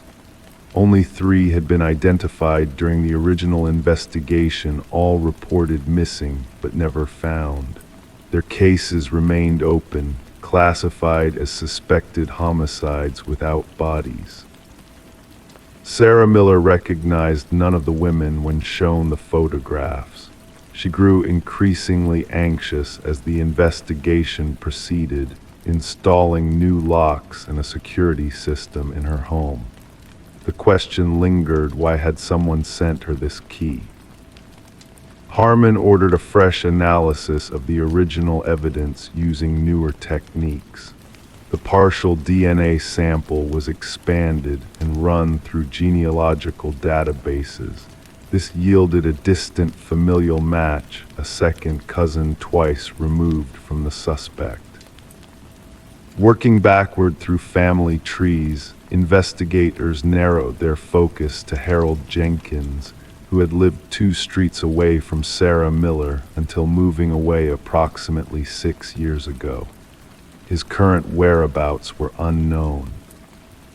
Further investigation revealed Jenkins had been a substitute teacher at the same school where Sarah taught, though they had minimal documented interaction.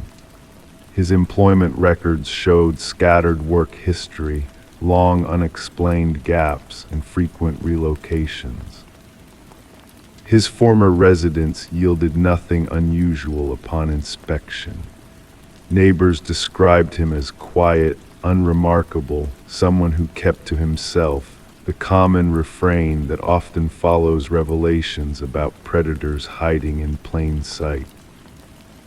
The big question remained unanswered: why send the key now? Why to Sarah Miller? Harmon theorized it might be a trophy, a warning, or perhaps a macabre invitation. The search for Jenkins intensified. His driver's license hadn't been renewed, no credit card activity, no tax returns. The digital breadcrumbs people typically leave behind were conspicuously absent, suggesting an intentional effort to remain untraceable. The true horror of the case emerged when authorities investigated a small cabin registered to Jenkins' deceased mother. Beneath the weathered wooden floorboards, investigators discovered a concealed room accessible only through a trapdoor. Inside, meticulously organized shelves held dozens of identical brass keys, each with a name and date engraved on a small attached tag. 5 keys corresponded to the women from the photographs. The remaining keys, 27 in total, presented a horrifying implication of additional victims previously unknown to authorities. Buried behind the cabin, forensic teams recovered human remains. The excavation continued for weeks as investigators unearthed multiple bodies in varying states of decomposition. Sarah received round-the-clock protection as the manhunt for Jenkins expanded nationwide. Behavioral analysts suggested the key represented a twisted invitation, Jenkins selecting Sarah as someone to appreciate his work. The press dubbed him the Keymaster, a name that spread rapidly across national headlines. Fear permeated the community as residents questioned how such horror had existed among them undetected.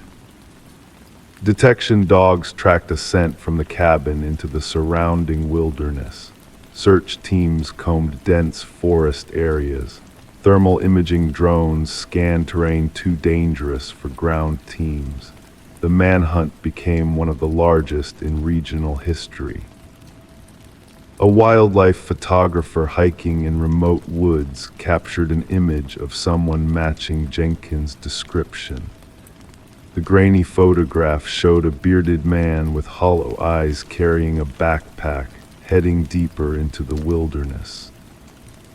Authorities closed in on the area, establishing a perimeter. Tactical teams navigated difficult terrain while psychological profilers predicted Jenkins would not surrender. They anticipated he might have prepared for this contingency with hidden supplies and escape routes. The final confrontation occurred when a patrol officer encountered Jenkins attempting to cross a river. Rather than surrender, Jenkins retreated to higher ground, where he barricaded himself in an abandoned fire observation tower. Negotiators attempted communication for hours without response. When tactical teams finally breached the tower, they found Jenkins dead from a self-inflicted wound. Beside his body lay a journal containing detailed accounts of his crimes, alongside a single brass key identical to the one Sarah had received. Inside a waterproof container, investigators discovered additional evidence, including photographs, maps marking burial locations, and personal effects taken from victims, a methodically preserved record of atrocities spanning nearly a decade. The journal's final entry addressed Sarah directly. "You never noticed me, but I noticed everything about you. The key opens nothing because what I wanted to give you cannot be unlocked with metal, only with recognition. Now everyone will remember my name." The subsequent investigation identified 32 victims in total. Families who had spent years wondering about missing loved ones finally received answers, though the closure came with the unbearable weight of confirmed tragedy. Sarah never returned to her home, unable to reconcile the horror that had brushed so close to her ordinary life. The grandfather clock that had mysteriously chimed was examined and found to contain a small wireless receiver Jenkins had been watching, waiting for the moment she received his gift. The case remains one of the most disturbing examples of predatory behavior hiding beneath a veneer of normalcy. Psychological researchers continue studying Jenkins' writings, seeking insights to identify similar offenders before they act. And somewhere in an evidence locker, a collection of brass keys sits in silent testimony to lives cut short, each key opening nothing, yet unlocking a devastating truth about the darkness that sometimes hides behind unremarkable facades. Story 22. The town never mentioned the house at the edge of the woods. It stood alone, its windows blackened, its porch sagging under the weight of years. No one claimed to own it. No one could remember who built it. But when a group of hikers wandered too close, they saw something strange, names carved into the wooden siding, etched deep like warnings. At the bottom of the list, fresh and unweathered, was a name none of them recognized, until one of them whispered, voice trembling, "That's mine." The call came in during the night. Dispatch recorded it as a standard trespassing report. The voice on the line belonged to Mason Wright, the lead hiker who discovered his name carved into the abandoned house. The responding officers expected nothing more than teenage vandalism, perhaps a prank among friends. What they found instead defied explanation. Detective Sarah Keller arrived as darkness enveloped the forest. The beam of her flashlight cut through the shadows, illuminating the weathered facade of the structure. The names 27 in total ran vertically down the eastern wall. Some had faded with age, nearly invisible against the gray wood. Others remained sharp, as if carved recently. And at the bottom, Mason Wright, the cut still bearing traces of fresh sawdust. "I've never been here before," Mason insisted, his breath forming clouds in the cold air. "I don't understand how anyone would know my name." The investigation began with background checks on every name listed. The results chilled the detective team to their core. Each name belonged to someone reported missing over the past 4 decades. Some cases had gone cold, others remained active. All shared one disturbing detail: the individuals had disappeared while hiking alone. Forensic analysts photographed each carving, noting the varying depths, techniques and weathering patterns. The oldest name, Rebecca Hansen, corresponded to a missing persons case from 37 years prior. The case notes described a young woman who ventured into these woods and never returned. Search parties found nothing but a single hiking boot beside a stream. Detective Keller interviewed Mason extensively. His story remained consistent. He had no connection to the area beyond this hiking trip with 4 college friends.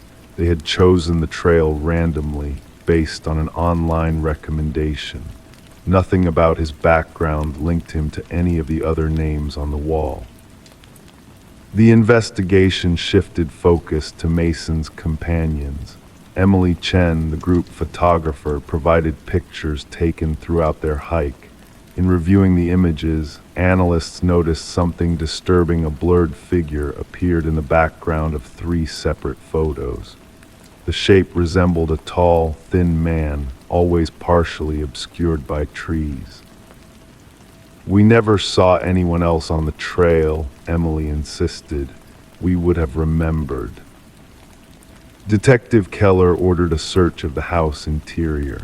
The structure appeared abandoned. Dust covered every surface. Furniture lay broken and scattered. Yet in the basement, officers discovered a disturbing scene.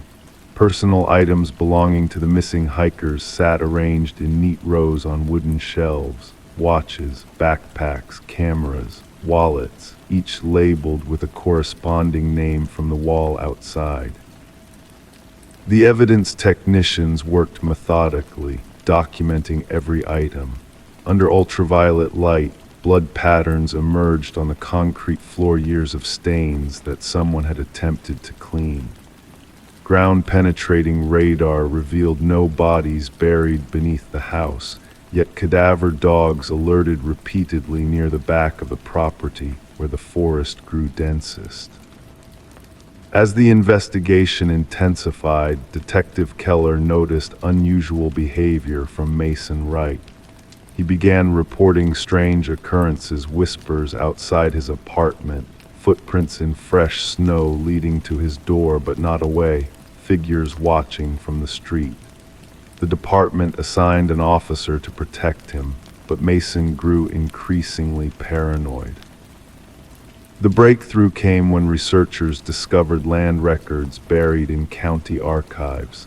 The house had belonged to a reclusive hunter named Victor Blackwood. Neighbors rarely saw him, describing brief encounters with an unnervingly tall, gaunt man who avoided conversation. Blackwood disappeared without trace 15 years ago, his disappearance never officially investigated. Detective Keller obtained a warrant to search deeper into the surrounding forest. The search team discovered a network of crude hunting blinds strategically positioned along popular hiking paths. Inside one, they found a journal containing meticulous observations, descriptions of hikers, their routes, equipment, and patterns. The handwriting matched samples from Victor Blackwood's few existing documents. The journal entries grew increasingly disturbing over time. Early pages detailed hunting techniques for animals. Later entries described humans as prey, their habits, vulnerabilities, and methods for their collection. The final pages contained detailed accounts of stalking each victim on the wall, including elaborate descriptions of how he selected his targets. The manhunt for Blackwood mobilized across multiple jurisdictions. Helicopters equipped with thermal imaging scanned the forest. Tactical teams methodically searched every cave and ravine, yet no trace of the suspect emerged. Mason Wright stopped answering his phone. Officers dispatched to his apartment found the door unlocked, the rooms empty. On his bedroom wall, freshly carved, was a single line: "The hunter becomes the hunted."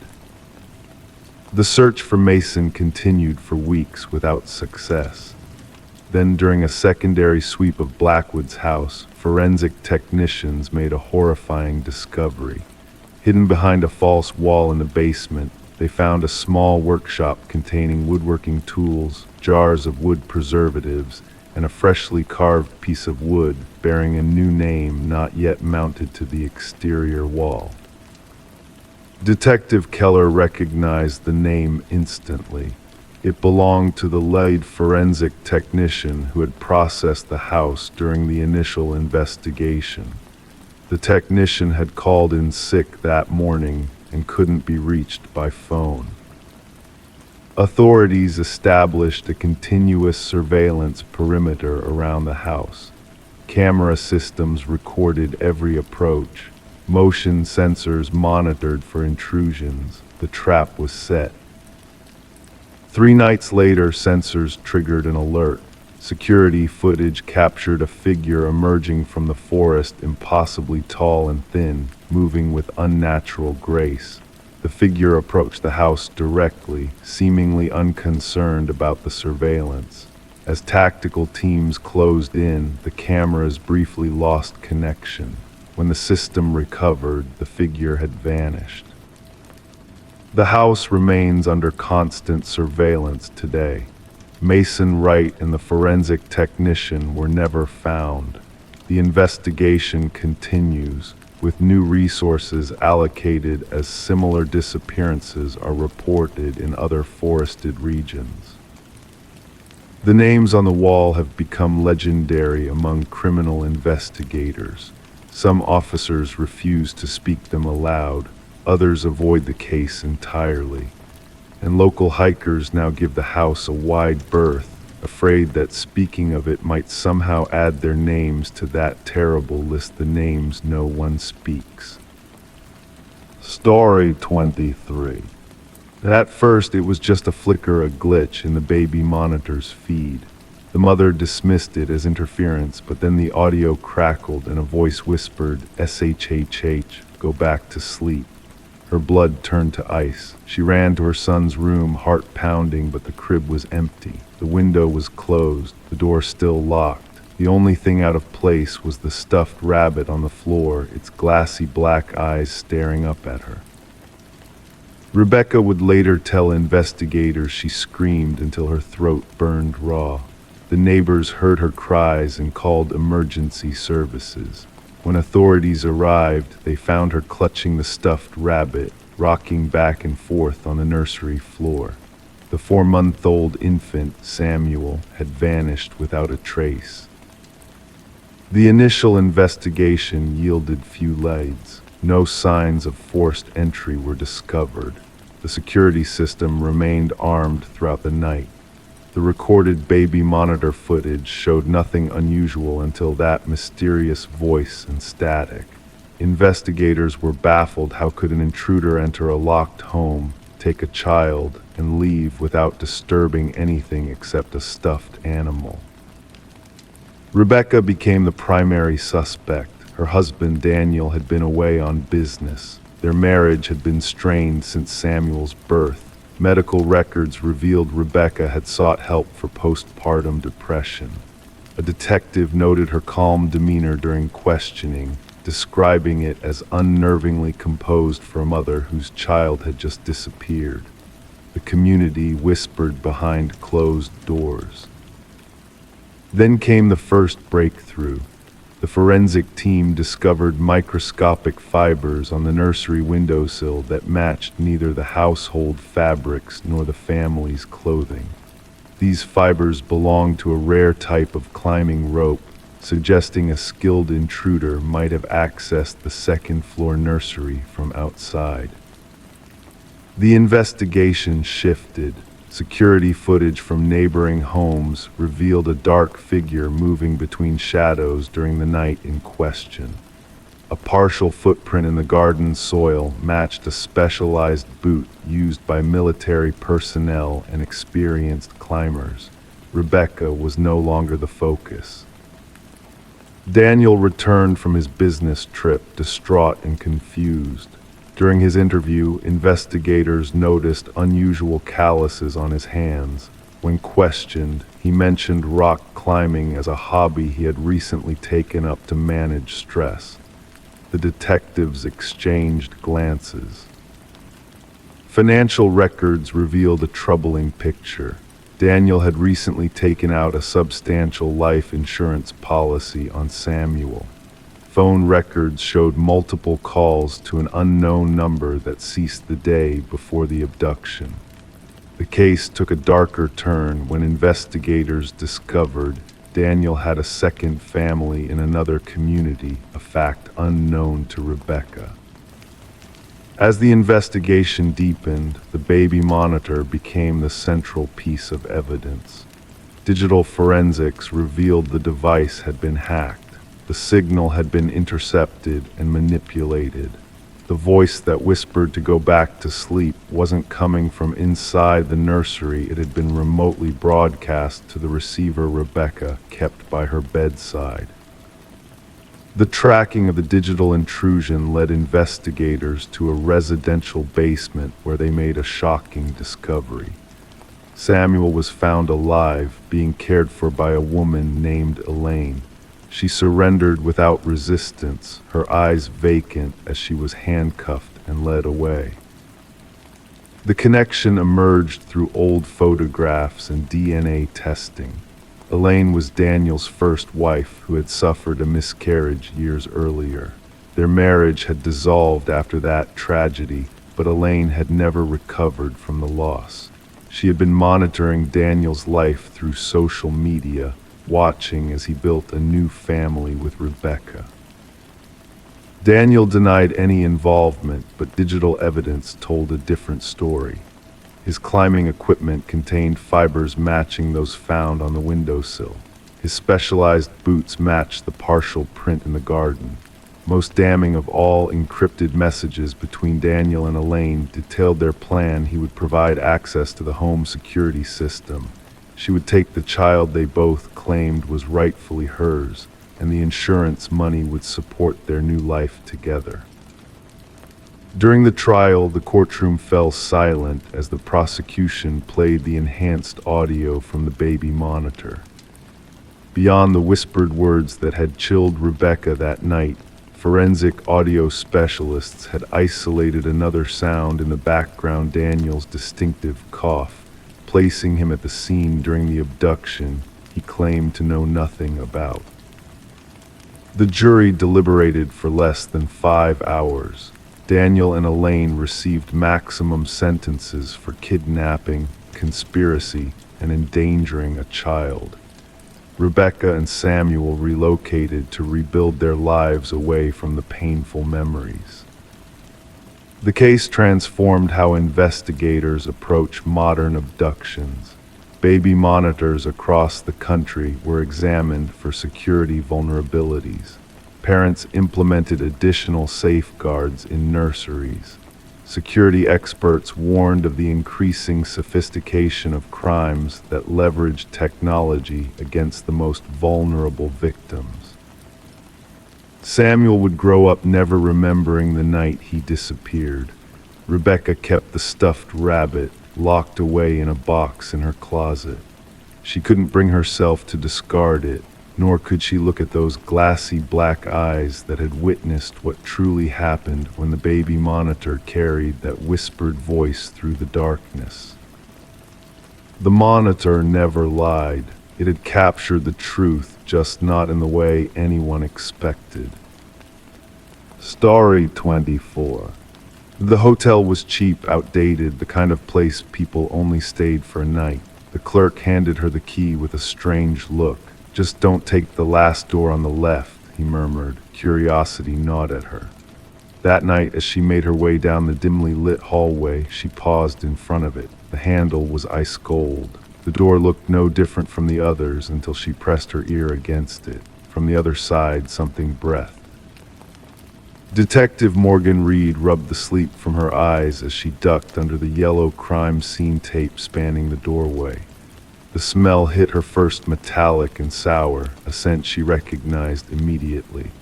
Blood had soaked into the thin carpet, darkening the already murky pattern to near black. The room was a study in contradictions. Pristine bathroom, untouched bed, and then the horror of what lay between them. A young woman's body sprawled on the floor, her blonde hair fanned out like a halo. Her eyes stared vacantly at the ceiling, her expression frozen in what might have been surprise or terror. Reed crouched beside the victim, careful to avoid disturbing the evidence markers that dotted the scene. "Third one this season," said the forensic technician, his voice flat with professional detachment as he photographed the body from various angles.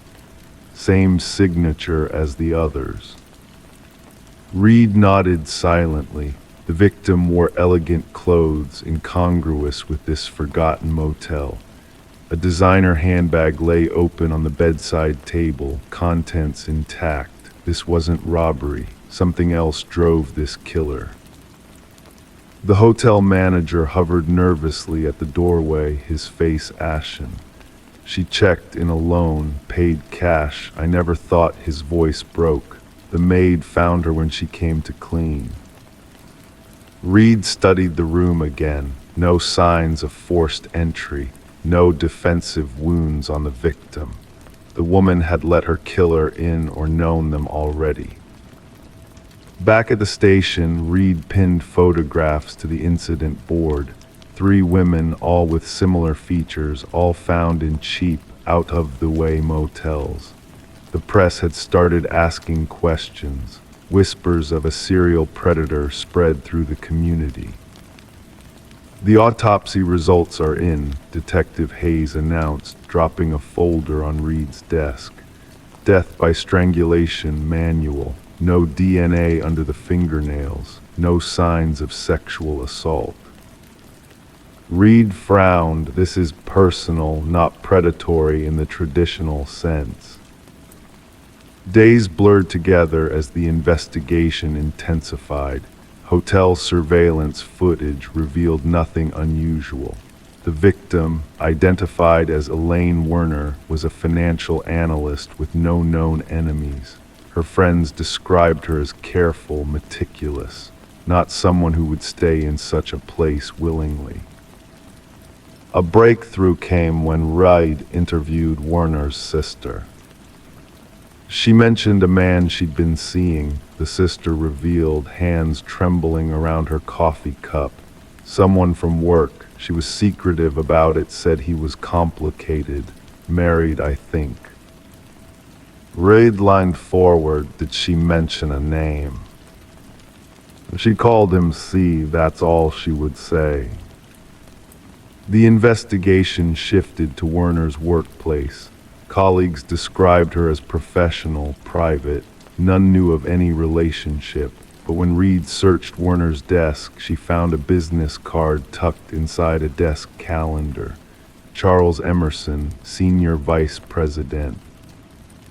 Emerson presented the perfect facade when questioned, concerned, helpful, appropriately distanced. His alibi seemed solid, dinner with his wife and another couple, but something in his eyes made Reed uneasy.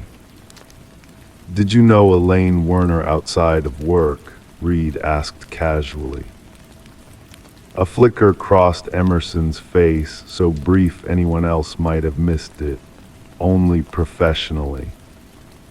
Later that week, forensics matched partial fingerprints from Werner's handbag to Emerson. When confronted, his facade cracked. "We were involved," he admitted, "but I ended it. She threatened to tell my wife." "Well, enough to kill her?" Reed asked. Emerson's expression hardened. "I never went to that motel." Yet hotel records told a different story. A credit card transaction for the adjacent room paid with a corporate card linked to Emerson's company. When they searched that room, they found a small camera hidden in the shared wall vent. The evidence mounted. Fibers from Emerson's distinctive suit matched those found on Werner's body. His DNA appeared on a water glass in her room. And when they examined his home computer, they discovered similar recordings of the 2 previous victims. The pattern emerged. Emerson selected women who resembled his wife when younger. He convinced them to meet at specific motels, always choosing the room next to the last door on the left, a room he had already prepared with surveillance equipment. He recorded their encounters, then returned later to eliminate the evidence, the women themselves. In the interrogation room, Emerson's composure finally shattered. "They were going to ruin everything," he whispered. "My reputation, my marriage, my life." The trial was brief but sensational. 3 families watched as justice unfolded in the sterile courtroom. Emerson never showed remorse, maintaining the blank expression that had served him well in the corporate world. The judge sentenced him to life without parole. As officers led him away, Reed caught his eye. For just a moment, she glimpsed something behind his mask, not humanity, but its absence, a void where empathy should have been. The media called it the door on the left case. Psychologists studied Emerson's pathology. True crime enthusiasts dissected every detail. But for Reed, the case never truly closed. Sometimes, walking down hotel hallways, she found herself counting doors, wondering what secrets might breathe behind them. In the evidence locker, locked away from public view, 3 identical hotel keys remain tagged and catalogued. Physical reminders that some doors, once opened, can never be closed again. Story 25. It was a pocket dial, just static and muffled sounds. The operator almost ignored it until a voice cut through. A woman whispering frantically, "He's here." He then silence. The number led to an empty house, abandoned for years. No signs of forced entry, no disturbances. But in the dust-covered kitchen, the phone sat on the counter, screen glowing. The call had been made just minutes ago. Detective Morgan Reed pressed the playback button for the 5th time. The whisper haunted her, desperate, terrified, and impossible. The abandoned property had belonged to the Sullivan family before they relocated following a house fire that consumed most of the West Wing. Nobody had lived there since. The caretaker visited monthly and swore nobody had entered in years. Background check on the number, Morgan asked her partner, Detective Walsh. Registered to Catherine Sullivan, the daughter. She died 3 years ago in a car accident. Morgan stared at the evidence bag containing the phone. The case made no sense. A dead woman's phone making calls from an abandoned house. The dust on the counter had been disturbed only where the phone sat, as if it had materialized there. The forensic team found nothing useful. No fingerprints on the device except partial smudges that couldn't be identified. No footprints leading to or from the house. The doors remained locked, windows sealed. The recording became the centerpiece of their investigation, those 11 seconds of static, breathing, and 5 desperate words. Voice analysis confirmed it matched Catherine Sullivan's voice from old videos with 98% certainty. The timestamp showed the call occurred at the exact time Catherine had died 3 years prior, down to the minute. Morgan and Walsh interviewed everyone who knew Catherine. Her father, now remarried, seemed genuinely baffled. Her mother, living alone in a small apartment, broke down upon hearing the recording. "That's my Katie," she whispered. "She sounds so scared." Catherine's boyfriend at the time of her death, Mark Jennings, had an alibi for the night of the call. He was working a night shift at the hospital, verified by multiple witnesses and security footage. Besides, the house had been empty. The call couldn't have happened, yet it did. The investigation stalled until Morgan received a call from Catherine's mother. "I found something in her old things," she said, voice trembling. Katie kept a journal, the last entry, You need to see this." The journal contained meticulous entries about Catherine's relationship with Mark, the loving beginning followed by controlling behavior, isolation, and eventually fear. The final entry read, "He found out I'm leaving. He's furious. If anything happens to me, it wasn't an accident." Morgan confronted Mark again, his confident demeanor cracked under questioning about the journal. "You think I hurt Katie because of what she wrote? That's not evidence." "The accident report stated you were first on the scene," Morgan noted, "before emergency services. I was worried when she didn't arrive. I went looking for her. Her car went off a remote road. How did you know where to look?" His face paled. "I told you I was worried." Investigators revisited the accident scene. The car had been removed years ago, but Morgan ordered ground-penetrating radar of the area. They discovered something buried 20 feet from the crash site, Catherine's actual phone. The device they'd found in the house was her backup, kept at her parents' home. Forensic analysis of the buried phone revealed deleted texts between Catherine and her sister the night she died. "Mark found out I'm leaving him. He's following me in his car. And later, he's forcing me off the road." The medical examiner re-examined photographs from Catherine's autopsy. The injuries weren't consistent with the crash alone. There were defensive wounds on her hands, bruising patterns suggesting strangulation. When police arrived to arrest Mark, they found him gone. His apartment contained a shrine to Catherine photographs, belongings he'd stolen from her family, and newspaper clippings about her death. Among his possessions, they discovered an audio manipulation software and scripts showing how he'd created the ghost call by splicing Catherine's voice from old recordings.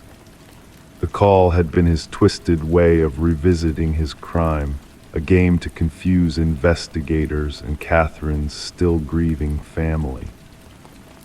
The investigation expanded to other cases where Mark had worked as an emergency responder.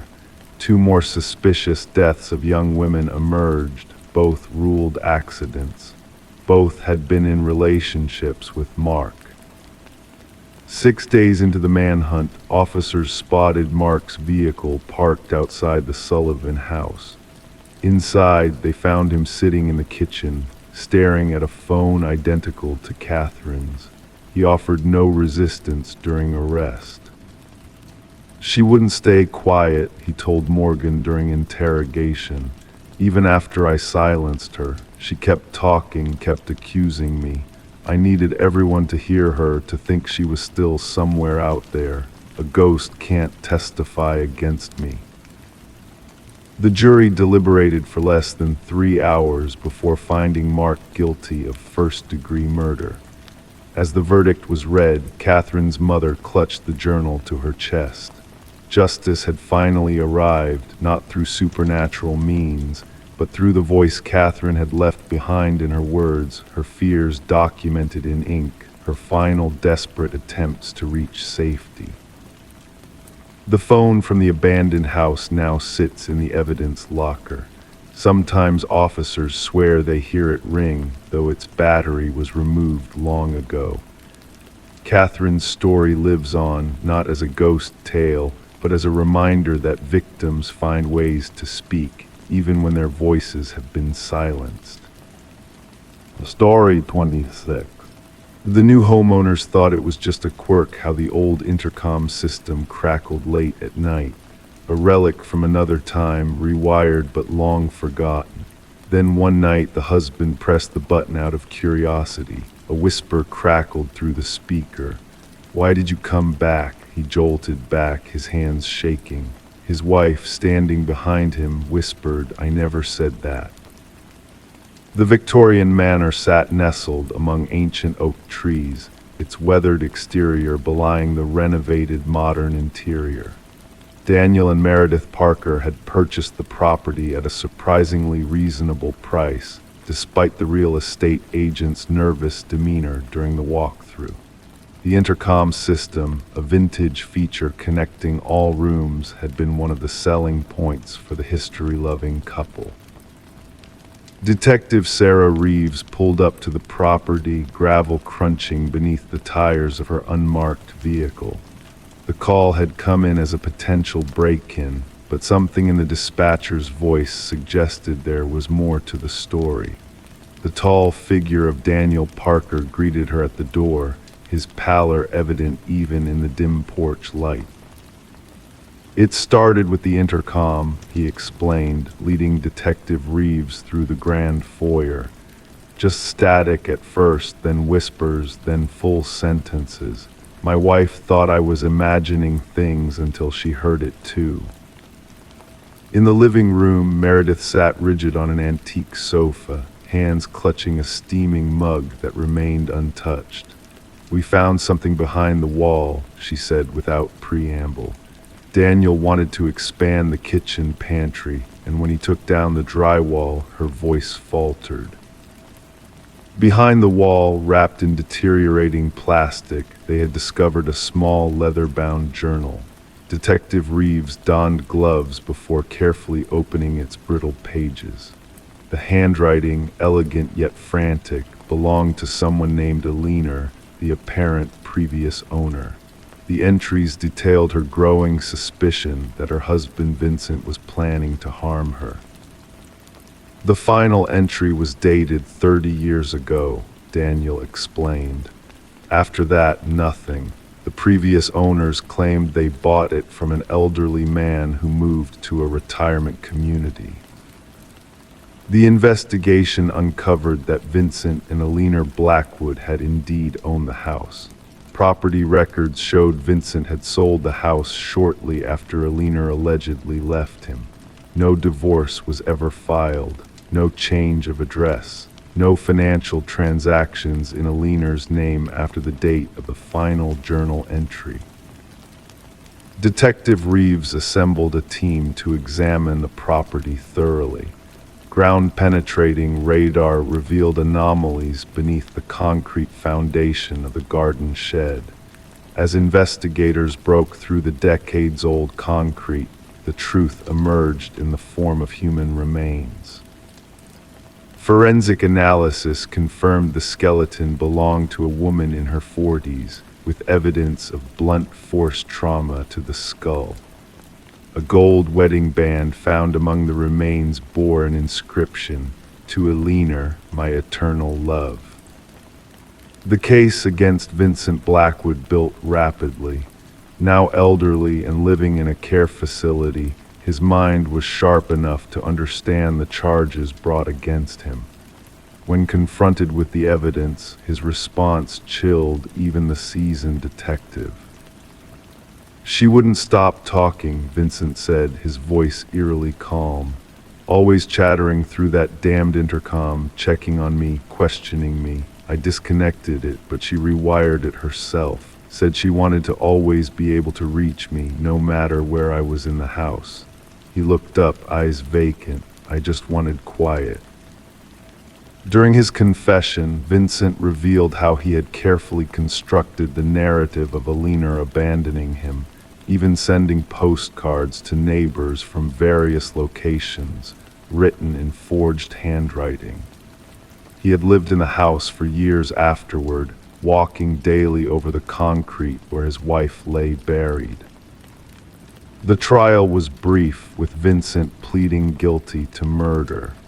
The sentencing judge noted the calculated nature of the crime and the decades of deception that followed.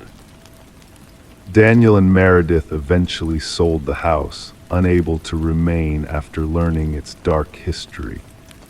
Before leaving, they held a memorial service for Alina in the garden, now restored after the investigation. The intercom system was removed during renovations by the next owners.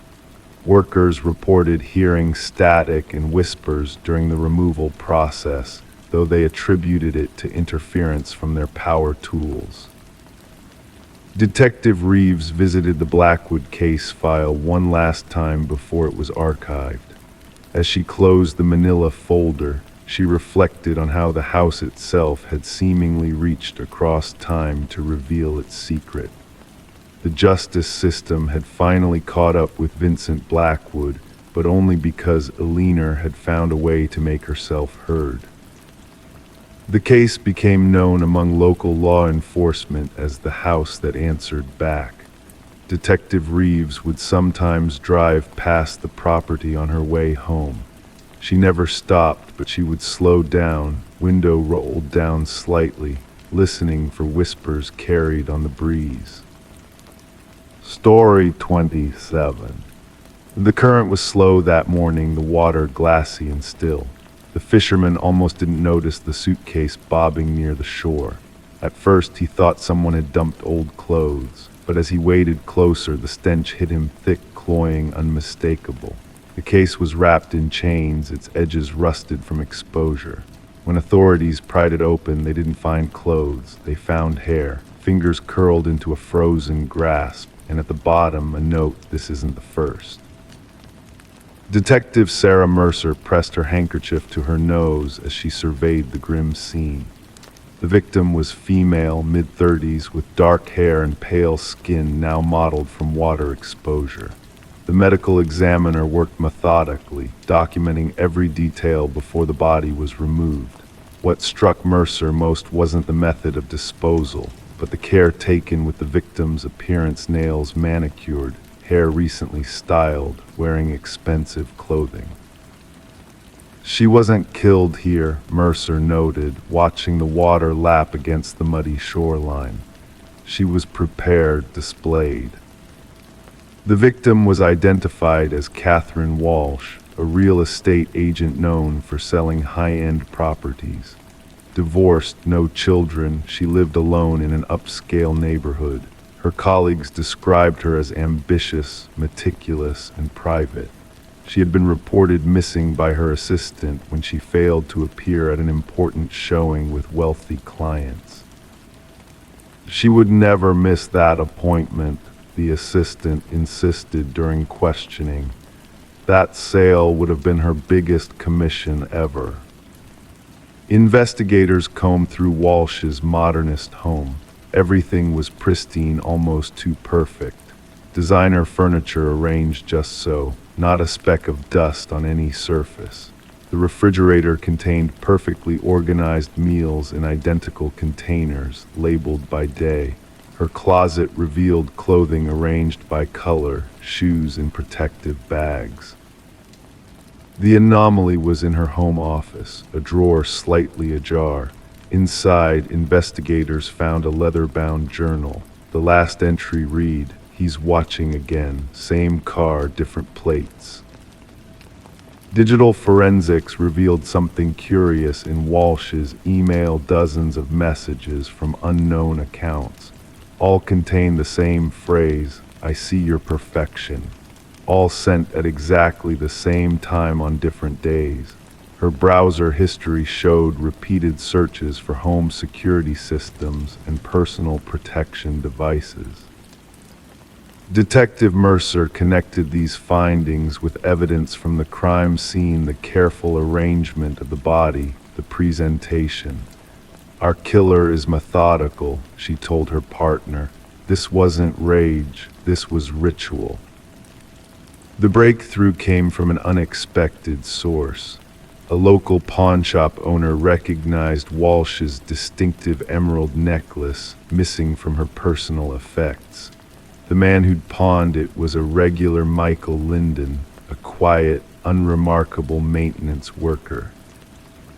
Surveillance footage showed Linden entering Walsh's building multiple times over several months, sometimes with his maintenance cart, other times without.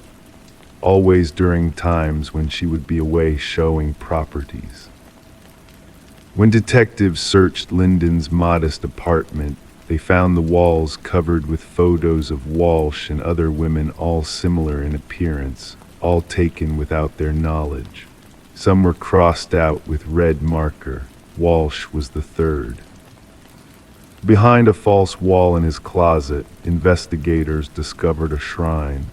Items belonging to each victim laid out with precision: a brush with strands of hair, lipstick-stained tissues, receipts, keys. Each collection contained a small notebook detailing daily routines, preferences, habits.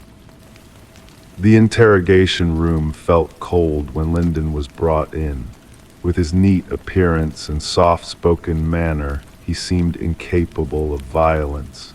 Yet when confronted with evidence, his demeanor never changed. "They were imperfect," he finally said, voice flat. "They presented themselves as flawless, but I saw through it. Catherine's left desk drawer was always disorganized. She missed a spot when she applied her lipstick. Her perfection was a lie." The search for the first two victims mentioned in his note led investigators to remote areas where two more suitcases were recovered.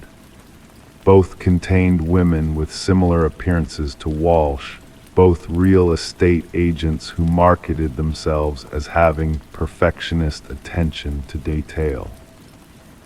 During his trial, Lyndon sat motionless, his expression blank as prosecutors detailed his methods. He had stalked each woman for months, learning their routines, entering their homes, studying their lives. When he finally took them, he corrected what he perceived as their flaws, washing and styling their hair, applying makeup with precision, dressing them in their finest clothes before ending their lives. The families of the victims watched in silence as the judge delivered a life sentence without possibility of parole. For Detective Mercer, the case was officially closed, but questions lingered. What triggered Lyndon's obsession with these particular women? What perceived imperfection in himself was he trying to erase through these acts? The river continued its slow journey downstream, waters eventually clearing of all evidence. But in the precinct on Mercer's desk sat copies of those chilling notebooks, reminders that behind closed doors, in seemingly ordinary lives, darkness sometimes lurks beneath the surface.